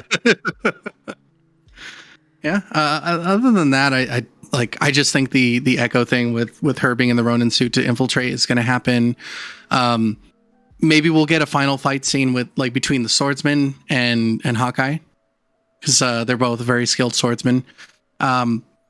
Kate versus Yelena, or Kate versus Echo at one point, not realizing that it's Echo. It's just so many possibilities, but I really think that the swordsman is going to show up at the end and fight Hawkeye. Like it. You were saying he trains Kate Bishop though. Were you saying that? In the comics, the swordsman trained Hawkeye. Okay. So I mean, if he trains Kate Bishop, that would be really cool. I would think that would be very reminiscent of the comics and just showing like a passing of the torch in a sense, because Kate Bishop is being set up for her role as like a higher position, or even part of the Avengers, or even the West Coast or Secret Avengers. So, I mean, I think, like this whole show, I feel, is just a setup for like all the new characters. Thunderbolts or something. Nothing. Yeah, Thunderbolts would be fun. God, I can't wait to see Zemo again. Zemo was great. He was probably the best part of that show, to be fair. Yeah. Yeah, he was good. And like the whole thing with your one, what's her name, Val, like hasn't recruited anyone in a bit. I'd say she's going to recruit Kate Bishop maybe at the end of the show. Yeah. We might see her again to recruit somebody new. Wouldn't be surprised. Or Echo. Or maybe Echo, or maybe Hawkeye. Maybe Hawkeye comes in. Oh. That'd be cool. so cool. Yeah, that'd be cool. Because I think Hawkeye did a stint in the Thunderbolts at one point in the comics, so I might be wrong about that. I think the swordsman did as well. Oh my god! I feel like they're all like possible candidates. Wow, amazing. Love it. Yeah, guys, I don't know if we have anything else to talk about. Other than like, it was a very dry week for news. Just with obviously everything going on with Spider-Man and stuff, but I don't really have anything news to talk about. I didn't really see any kind of worthy things of mentioning. Actually, I did see one thing. Apparently, Ben Affleck didn't even meet Michael Keaton on the set of The Flash. They didn't even like cross paths in shooting. I was listening to a podcast earlier on today, and they were talking about like how ridiculous is it that like Marvel have now like hit it out of the park with bringing like multiple versions of characters together and having them just work so seamlessly on screen. And then it's like DC, it's like, yeah, Ben Affleck and they didn't even share a day on set together. It's like, what? How does that happen? Like, oh man, yeah, I don't know. I was so excited for that movie. For DC stuff, bro. No, never. I know I've been burned too many times, but yeah, I don't know. I think it'll be good, but it'll never be on the level of like No Way Home or anything. Like, I think that movie has now just set the bar so high for multiverse stuff. Like, crazy. Guys, have a great night. Thank you for being on the cast. I'm gonna head out. I'm gonna try to get some sleep. I'm feeling pretty rough. Feel better, sir. Thank you. Get well soon, buddy. Yes. Take it easy, guys. Later, everyone. See ya. Bye. Later.